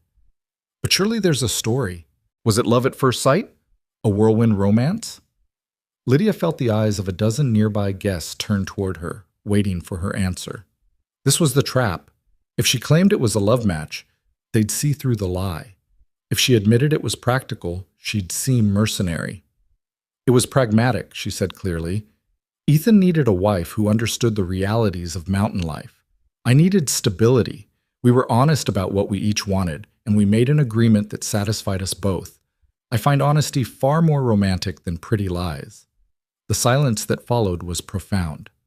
Then Helena laughed, a genuine sound of surprised delight. Well, I'll be damned. An honest woman in Denver society. Caroline, wherever did you find her? Caroline's expression had gone rigid. Dinner is about to be served. Shall we move to the dining room? The dining room was even more opulent than the entry hall. A table that could seat 50, set with china and crystal that probably cost more than Lydia's entire settlement. Place cards directed each guest to their seat. Lydia found herself positioned between a banker named Mr. Whitmore and a woman introduced as Mrs. Patricia Newcomb, wife of a mining magnate. Ethan was seated at the far end of the table, too distant to help if things went wrong. The first course arrived, oysters on ice that Lydia had never seen before, let alone eaten. She watched the others, mimicking their movements, the particular fork they used. Mrs. Newcomb noticed. First time with oysters, dear? She asked, not unkindly. Yes. We didn't have access to seafood in the mountains. They're an acquired taste. Don't feel obligated if you don't like them. Lydia tried one. The texture was strange, slippery, but the taste was interesting, briny and fresh. It's different, but not unpleasant. That's a diplomatic answer. Mrs. Newcomb smiled. You're doing well, considering. These dinners are designed to make outsiders feel inadequate. Caroline's specialty. I appreciate the warning. Consider it insider information. My own first Denver dinner was a disaster. I used the wrong fork for every course and spilled wine on the hostess. But I learned. She leaned closer, her voice dropping. The secret is that most of these people are just as uncertain as you are. They're just better at hiding it. The conversation flowed around the table, covering topics Lydia knew little about. The latest fashions from Paris, upcoming social events, gossip about people she'd never met. She listened more than she spoke, learning the rhythms, the unspoken rules. Then Mr. Whitmore turned to her. Mrs. Crow, I understand you're from the mountains. Tell me, what do you think of Denver? It must seem quite overwhelming after such a rustic upbringing. The question was designed to make her seem provincial, out of place. Lydia recognized the tactic. It was the same one Samuel Garrett had used when trying to intimidate her family. Denver is impressive, she said. The growth is remarkable. But I'd be cautious about calling mountain life rustic. The skills required to survive in isolation, resource management, weather prediction, emergency medicine, construction, animal husbandry, those aren't simple country skills. Their sophisticated knowledge that most city dwellers would find invaluable if they ever had to fend for themselves. Are you suggesting city life makes people less capable? Mr. Whitmore's tone was offended. I'm suggesting different environments require different capabilities. You're likely excellent at navigating banks and businesses. I'm excellent at surviving when there's no bank or business to navigate. Neither skill set is superior. They're just suited to different challenges. Several people at the table were nodding. Mrs. Newcomb was smiling openly. But Caroline wasn't finished. As the main course arrived, roast duck with elaborate sauce, she addressed Lydia from the head of the table, her voice carrying to everyone present. My dear, I'm curious. How much education did you receive before marrying my nephew? I assume mountain settlements have limited access to proper schooling. The table fell silent. This was the real attack, questioning Lydia's intelligence, her fitness to be Ethan's wife in a world where education and breeding mattered. Lydia set down her fork carefully, meeting Caroline's gaze. I had 6 years of formal schooling before the school closed due to lack of funding. After that, my father taught me from his own books: history, literature, mathematics, basic sciences. My mother taught me practical skills: accounting, contract law, negotiation. I'm not formally educated in the way you mean, Mrs. Crow, but I can read, write, calculate, and think critically, which, respectfully, is more than some formally educated people manage to accomplish. But surely you must feel overwhelmed by the business aspects of Ethan's work, Caroline pressed. The contracts, the financial matters, the strategic decisions, those require years of training and experience. Do they? I learned the entire timber operation in a week. Profit margins, contract terms, resource management, labor relations. If it only took me a week to understand, how complicated could it really be? Someone down the table coughed to cover a laugh. Caroline's face had gone pink. Understanding and managing are very different things, she said sharply. True, but I didn't claim to be managing anything.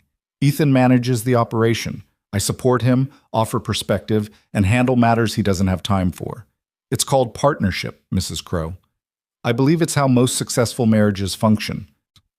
The woman next to Caroline, someone Lydia hadn't been introduced to, spoke up. Actually, that sounds remarkably sensible. Most of the marriages I know operate on the husband making decisions and the wife nodding along. Your approach seems far more practical. Caroline looked furious, but she couldn't attack a guest for agreeing with Lydia. She changed tactics, turning to another guest and deliberately excluding Lydia from the conversation. Mrs. Newcomb leaned close again. You just made an enemy. Caroline doesn't forget being embarrassed at her own dinner table. She was already my enemy, Lydia whispered back.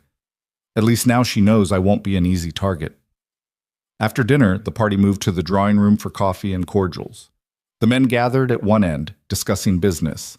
The women clustered at the other, discussing whatever wealthy women discussed when men weren't listening. Lydia found herself surrounded by curious women, all asking questions, some genuinely interested, others clearly looking for ammunition to use in future gossip. Is it true you married Ethan after knowing him less than a day? One woman asked. It's true we married quickly, but we were honest about what we each needed. I find that more important than a long courtship built on illusions. But how can you possibly love someone you barely know? I never claimed to love him. Love, if it comes, takes time and shared experience. Right now we're building respect and partnership. That's a better foundation than infatuation, don't you think? Another woman, older and sharp-eyed, studied Lydia closely. You're remarkably honest, Mrs. Crow.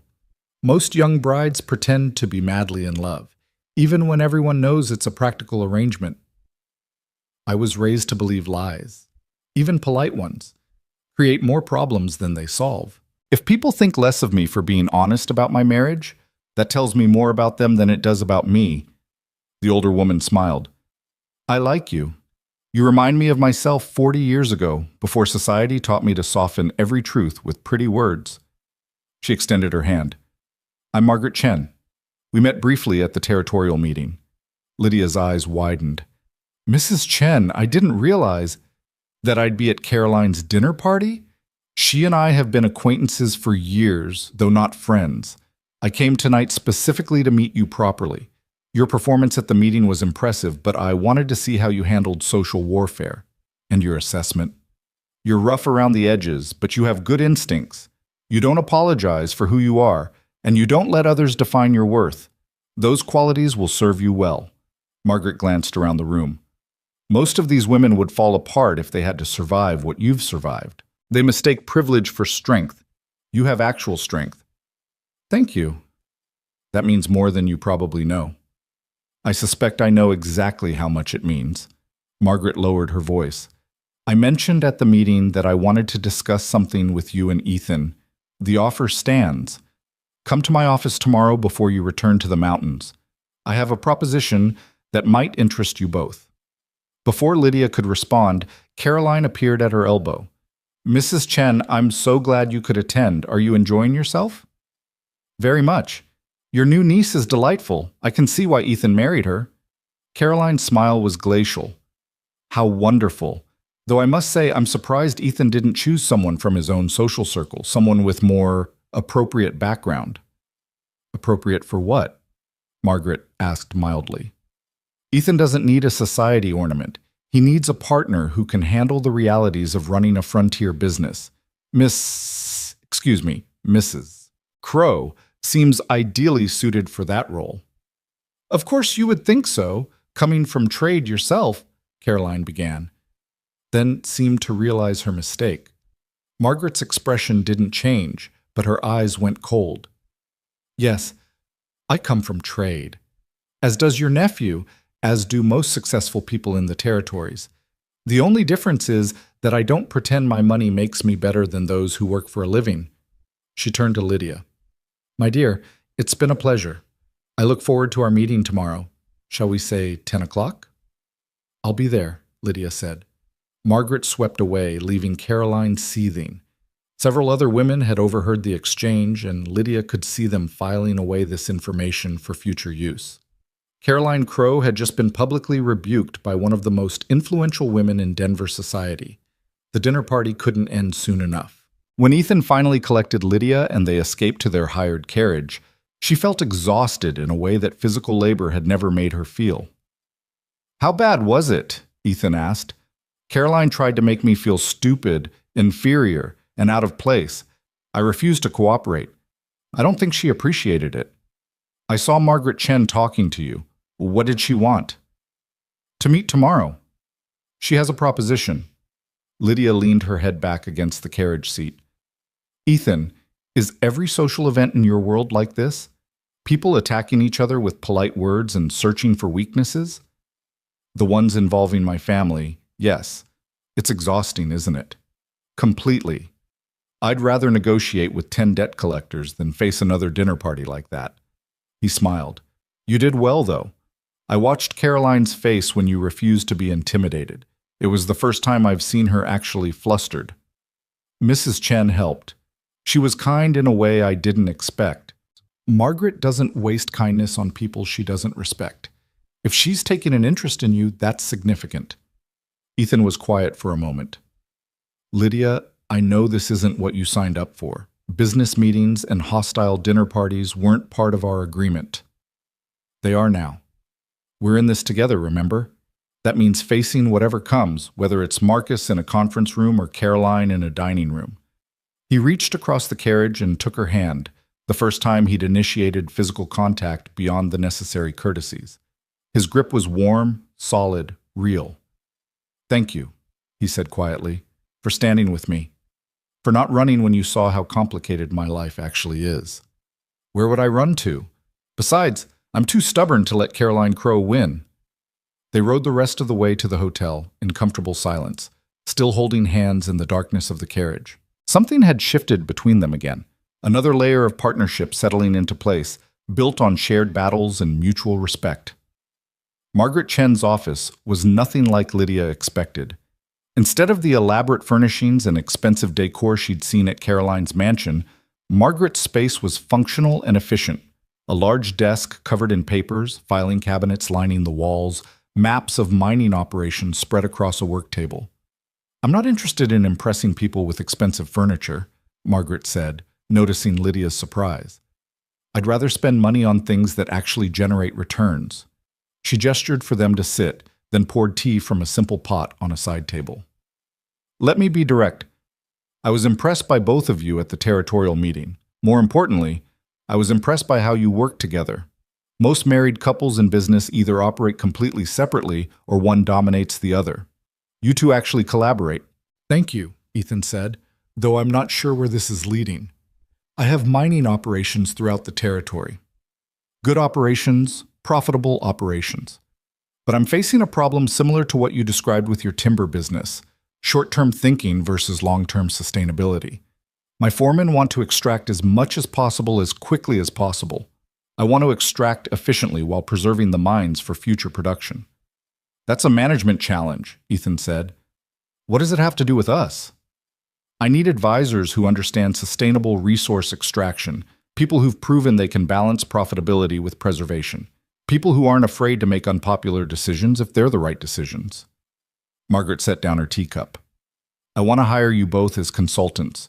You'd review my operations, recommend changes, and help implement new practices. The pay would be substantial, and it would give you both experience beyond timber operations. Lydia glanced at Ethan, trying to read his reaction. He looked intrigued, but cautious. Why both of us? He asked. I have the technical expertise, but Lydia has a different perspective, Margaret interrupted. Mr. Crow, you're skilled at the business aspects, but Mrs. Crow has something equally valuable. She understands survival. When resources are scarce, when margins are thin, when one bad decision means disaster. That's the mentality mining operations need. Not excess and extraction, but careful management and strategic thinking. I've never worked in mining, Lydia said. You'll learn, just like you learned the timber business in a week. Margaret smiled. Mrs. Crow, I don't offer opportunities like this lightly. I see potential in you that goes beyond being Ethan's wife. You have intelligence, courage, and the ability to stand up to powerful people without backing down. Those qualities are rare and valuable. Lydia felt something warm unfold in her chest. Recognition, validation, the sense that someone saw her as more than just a poor mountain girl who'd married well. We'd need to discuss terms, Ethan said slowly. Timeline, compensation, how it would work with our own operations. Of course, I'm not expecting an answer today. Think about it. Talk it over. Send me a proposal. Margaret stood, offering her hand. But I hope you'll accept. The territories need more people who think long-term instead of just grabbing whatever they can in the moment. As they left her office, Lydia felt as if the ground had shifted beneath her feet again. 2 weeks ago, she'd been desperate and powerless, accepting marriage to a stranger as her only option. Now she had a wealthy timber baron for a husband, had stood up to his enemies, and was being offered work that recognized her abilities independent of her marriage. What do you think? Ethan asked as they walked back toward the hotel. I think I'm terrified and excited in equal measure. I think this could be an incredible opportunity. I think I have no idea if I'm actually capable of what she's asking. You are. If I had any doubt about that, I'd say so. You really believe that? I watched you learn an entire business in a week, then defend it in front of hostile investors. I watched you handle Caroline's attacks without flinching. Yes, Lydia, I believe you're capable of this. The question is whether you believe it. She thought about the girl she'd been a month ago, powerless, desperate, resigned to a life of poverty and struggle. Then she thought about the woman she was becoming, someone who could hold her own in any situation, who could learn and adapt and fight back when challenged. I want to try, she said finally. I want to see what I can become if I stop limiting myself to what I think I should be. Ethan smiled. A real smile, warm and genuine. Good, because I'd like to take Margaret's offer, and I'd like to do it as actual partners, not just you supporting my work. Actual partners, Lydia repeated. Equals. Equals. They returned to the valley 3 days later, laden with new contracts, new possibilities, and a new understanding of what their partnership could become. The mountain air felt cleaner after Denver's smoke and crowds, the hidden valley more welcoming after the hostile social battlefield they'd navigated. Martha met them at the lodge with hot coffee and a warm meal, and Lydia realized with surprise that it felt like coming home. That evening, as the household settled into its familiar rhythms, Ethan found Lydia on the porch, watching the sunset paint the mountains in shades of gold and crimson. Thinking about Denver? He asked. Thinking about how much has changed. A month ago, I couldn't have imagined any of this. Now I can't imagine going back to who I was. You don't have to. That's the gift of transformation. You get to keep the good parts of who you were while becoming something more. She looked at him, this complicated man who'd offered her an escape that had turned into an opportunity for something greater. Thank you for seeing potential in me when I didn't see it myself. Thank you for proving me right. He hesitated, then added, Lydia, I know this started as a business arrangement, but I'd like it to become something more, not rushed, not forced, just more. If you're willing. Lydia's heart beat faster. She thought about their partnership, their shared victories, the growing respect and trust between them. It wasn't love. Not yet. But it was the foundation love could build on. I'm willing, she said. Let's see what we can build together. The mountains stood silent around them, holding secrets and possibilities in equal measure. Somewhere in the distance, a wolf howled, and the valley answered with the sounds of evening, workers finishing their day, smoke rising from chimneys, the ordinary magic of people building lives in an extraordinary place. Lydia had come to these mountains as a desperate woman with no choices. She was becoming something else entirely, a partner, a businesswoman, someone who could shape her own future instead of just surviving it.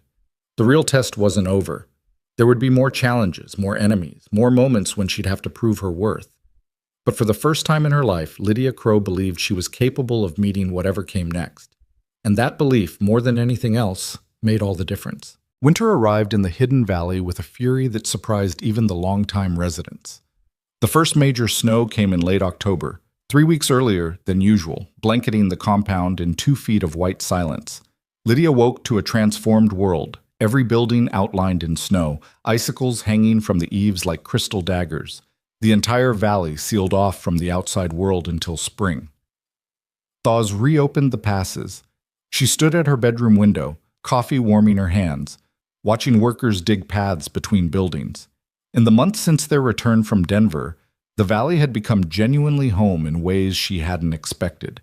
She knew every building now, every worker's name, the rhythms of the operation as intimately as she'd once known her family's small farm. A knock came at the connecting door between her suite and Ethan's, the door that had remained locked since their arrival, but had recently begun opening more often as their partnership deepened into something warmer.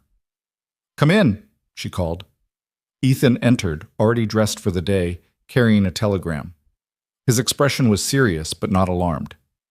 "News from your mother," he said, handing her the paper. Lydia's hands trembled as she unfolded it. The message was brief, written in the telegraph operator's shorthand. Father passed peacefully. Stop debts cleared. Stop. Thank you. Thank you. Stop. Letter following. Stop. Mother. She read it twice, feeling the strange mix of grief and relief that comes when long-anticipated bad news finally arrives. Her father was gone. The man who'd taught her to read, to ride, to survive, reduced to a dozen words on a piece of paper. "I'm sorry," Ethan said quietly. "I know you expected it, but that doesn't make it easier." "No, it doesn't." Lydia set the telegram on her dresser, next to the cameo that had been her mother's. But at least he didn't die under the weight of those debts. At least he had that peace. "Do you want to go to her? The passes are closed, but we could get through with enough effort." "No." Lydia was surprised by her own certainty. "My father is gone. My presence won't change that. And my mother has the money to manage, to hire help, to survive the winter. Come spring, I'll visit. Bring her here if she's willing, but right now, I'm needed here." Ethan studied her face. "You're sure?" "I'm sure. My father would understand. He always valued practical choices over sentimental ones." What she didn't say, what she was only beginning to acknowledge even to herself, was that the hidden valley had become more home than the cabin she'd left behind. The grief she felt was real, but so was her commitment to the life she was building here. The letter her mother had mentioned arrived 2 weeks later, carried by a hardy mail courier who'd braved the mountain passes before they completely closed. Margaret Hale's handwriting was shaky, but her words were clear. "Dearest Lydia, your father passed in his sleep, peacefully as could be hoped. He spoke of you often in those final days. Said he was proud of the choice you made, proud of the strength you showed. The money you sent has been a blessing beyond measure. The debts are paid, the cabin is secure for now, and I have enough to last the winter with some to spare. Don't grieve overmuch for him, child. He was ready to go, tired of fighting. Be well. Build your new life. He would want that for you. Your loving mother. Lydia read the letter alone in her room, letting herself cry for the first time since receiving the telegram. She cried for her father, for the life they'd lost, for the girl she'd been who'd stood at that cabin window counting fence posts and wondering if hope was worth the effort. Then she dried her eyes, folded the letter carefully, and went downstairs to work. The winter months brought unexpected challenges. With the passes closed and the logging operations shut down until spring, the compound turned inward, becoming a self-contained community. 23 people living in close quarters with nothing but time and each other for company. Lydia discovered she had a talent for managing these social dynamics. She organized communal dinners where everyone contributed, established a lending library from the books in the lodge, and created work rotations that kept people busy without exhausting them. She settled disputes between workers, managed the food stores, and somehow kept morale high, even when cabin fever threatened to turn minor disagreements into major conflicts. "You're good at this," Martha observed one evening as they inventoried the root cellar. "Managing people, I mean. It's a gift." "Is it? It just seems like common sense. Keep people fed, occupied, and feeling valued. The rest takes care of itself." "Common sense isn't common, dear. Most people with authority either try to control everything or ignore everything. You found the balance." Ethan noticed too. He'd begun including her in decisions that had nothing to do with their work for Margaret Chen: equipment purchases, hiring decisions, strategic planning for the next logging season. Their evening meetings in his office became routine, the two of them reviewing ledgers and discussing plans like the partners they'd claimed to be. But it was more than partnership now, though neither of them had explicitly acknowledged it. There were small touches, his hand on her back when they walked, her fingers brushing his when they passed papers across the desk. Conversations that lasted late into the night, ranging far beyond business into philosophy, memories, dreams for the future. "Tell me about your mother," Lydia said one evening when the work was done and they'd settled into the comfortable chairs by his office fireplace. "She died when I was 12. Pneumonia, complicated by a weak heart." Ethan stared into the flames. "She was kind, I remember that. Kinder than my father deserved. She used to read to me, poetry, novels, anything she could find. My father thought it was frivolous, but she did it anyway." "You miss her." "I miss who I was when she was alive. After she died, my father threw himself into the business, and I became just another asset to manage. He taught me everything about timber operations, nothing about being human." "Is that why you live up here, away from everything?" "Partly. After he died, I inherited an empire I never asked for and social obligations I couldn't stand. The valley became refuge. A place where I could build something on my own terms." He looked at her. "Until I realized I was just hiding, that's when I went looking for you." "You weren't hiding, you were preparing. There's a difference." "Maybe. Or maybe you're generous in your interpretations." "I've been called many things, Ethan Crow. Generous isn't usually one of them." He smiled, that genuine expression she was seeing more often now. "Then I'm fortunate to see a side of you others miss." The moment stretched between them, warm and comfortable. Lydia felt something shift in her chest, not the desperate need that drove people to foolish choices, but something deeper and more lasting. Respect had grown into trust. Trust was becoming affection. And affection was slowly, carefully, transforming into something that might eventually be called love. "Ethan," she said softly, "this marriage, it's not what either of us expected, is it?" "No, it's better." He reached across the small space between their chairs and took her hand. "I thought I was getting a practical arrangement. I got a partner, a friend, someone who challenges me to be better than I thought I could be. And I thought I was trading one hard life for another. Instead, I found purpose, opportunity, and—" She hesitated, then said it. "And someone worth building a life with." He stood, drawing her up with him, and for the first time since their wedding, he kissed her. Not a formal kiss for show or obligation, but something real and tender, full of promise and possibility. When they parted, Lydia was breathless. That was overdue, Ethan finished. I've been wanting to do that for weeks. Then why didn't you? Because I wanted you to be sure. To choose this, choose me, without pressure or obligation.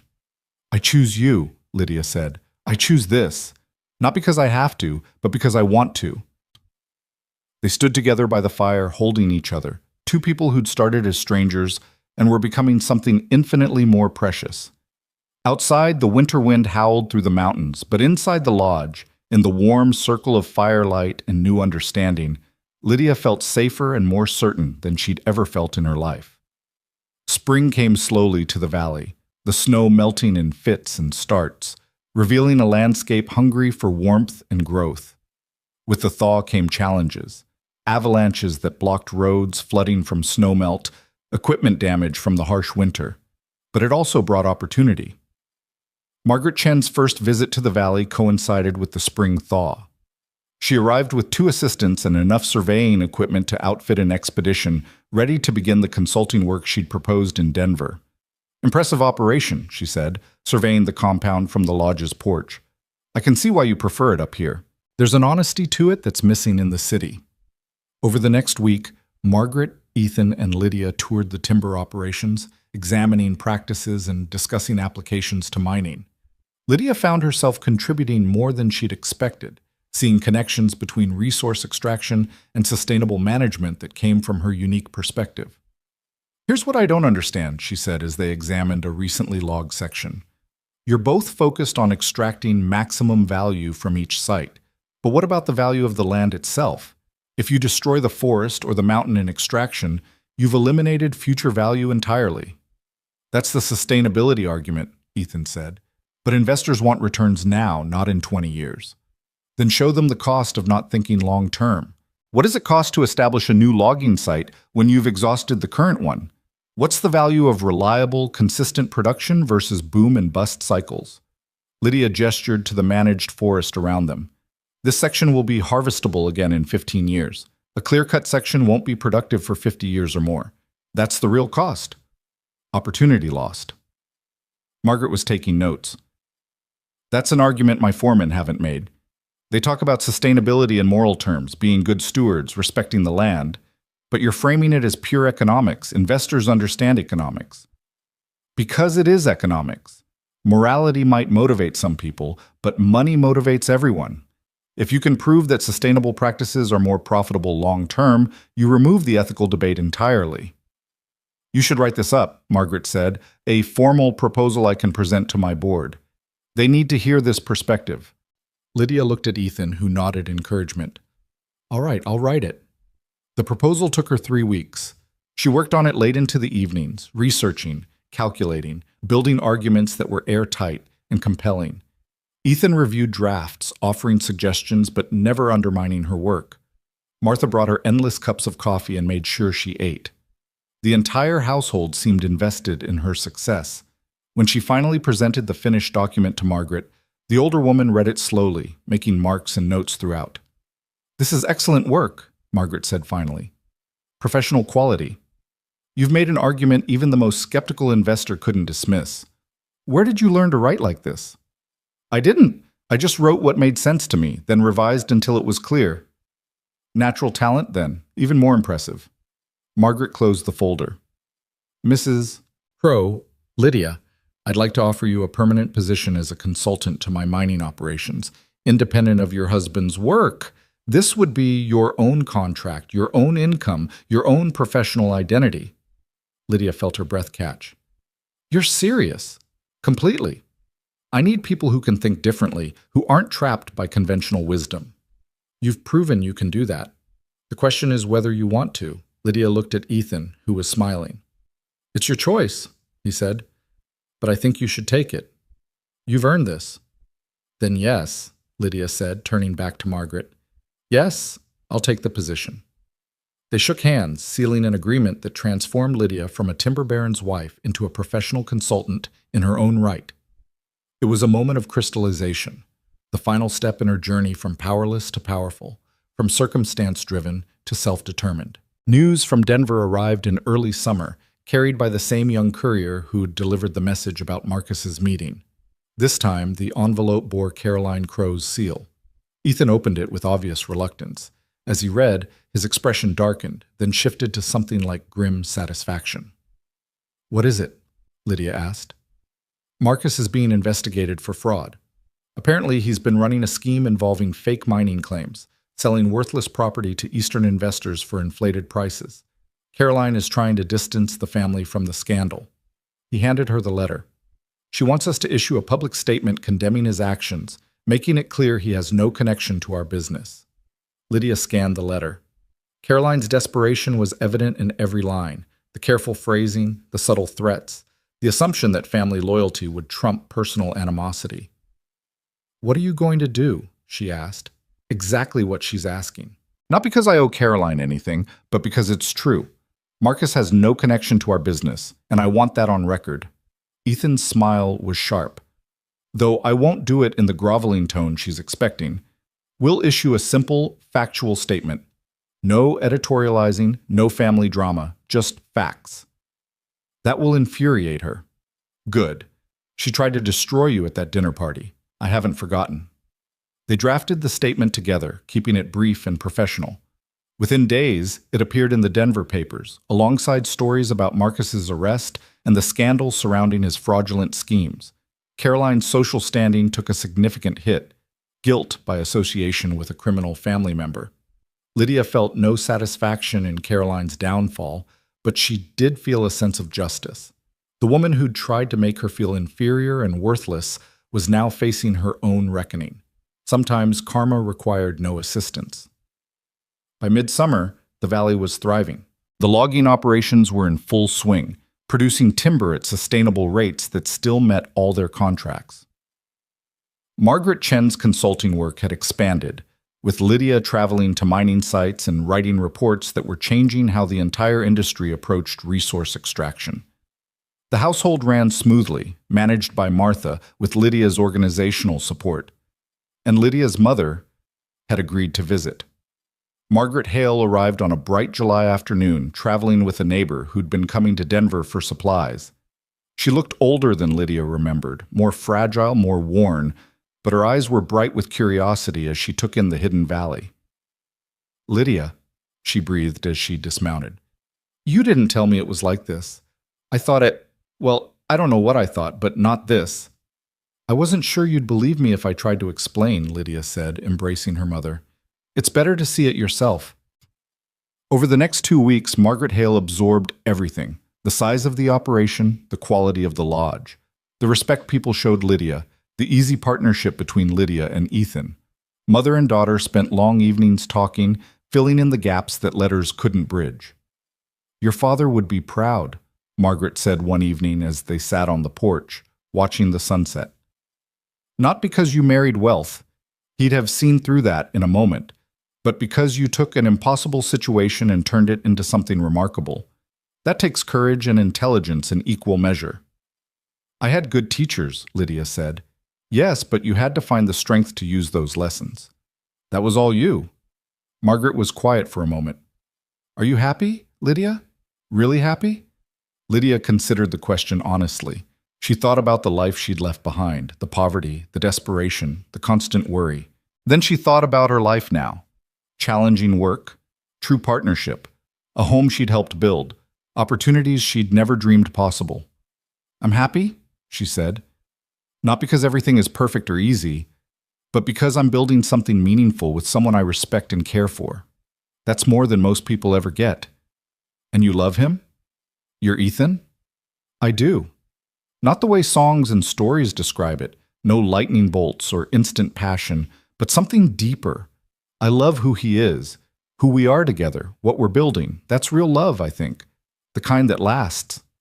Margaret smiled, reaching over to squeeze her daughter's hand. "Then I'm content. You found what I had with your father, a partnership built on respect that grew into love. That's the best foundation there is." The summer also brought expansion plans. With the business stable and profitable, Ethan and Lydia began discussing ways to grow while maintaining their commitment to sustainability. We could establish a training program, Lydia suggested during one of their evening planning sessions. Teach other operations our methods, charge for the consulting, create a revenue stream that doesn't depend on timber production. Like what you're doing for Margaret, but formalized. Exactly. We have knowledge and expertise that other operations need. Why not monetize it while spreading practices that benefit everyone?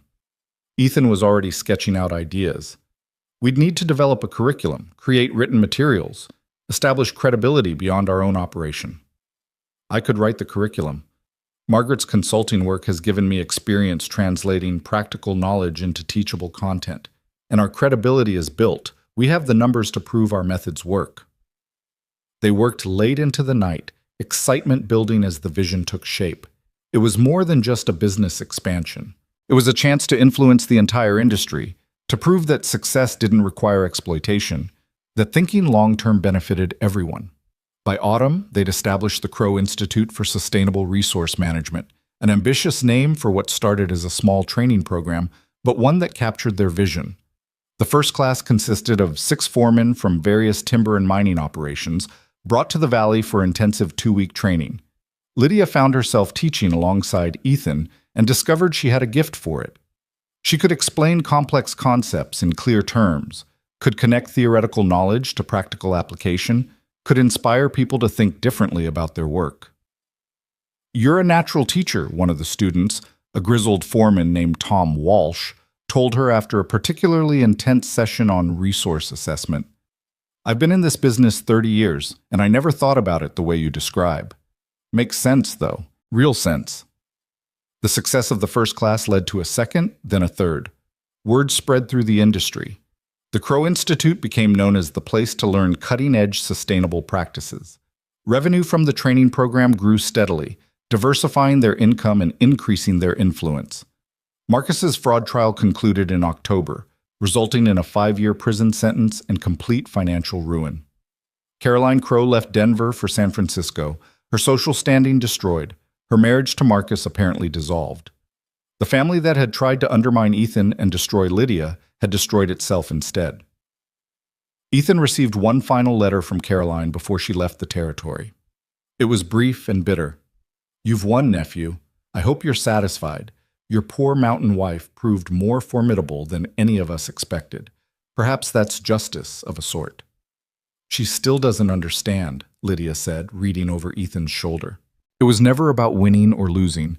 It was about building something real." "Some people only think in terms of competition and conquest," Ethan said. "They can't comprehend partnership or shared success." He tossed the letter into the fire, watching it curl and blacken. The past was burning away, making room for the future they were creating together. Winter came again, the second Lydia would spend in the hidden valley, but this time everything was different. She wasn't a stranger trying to find her place.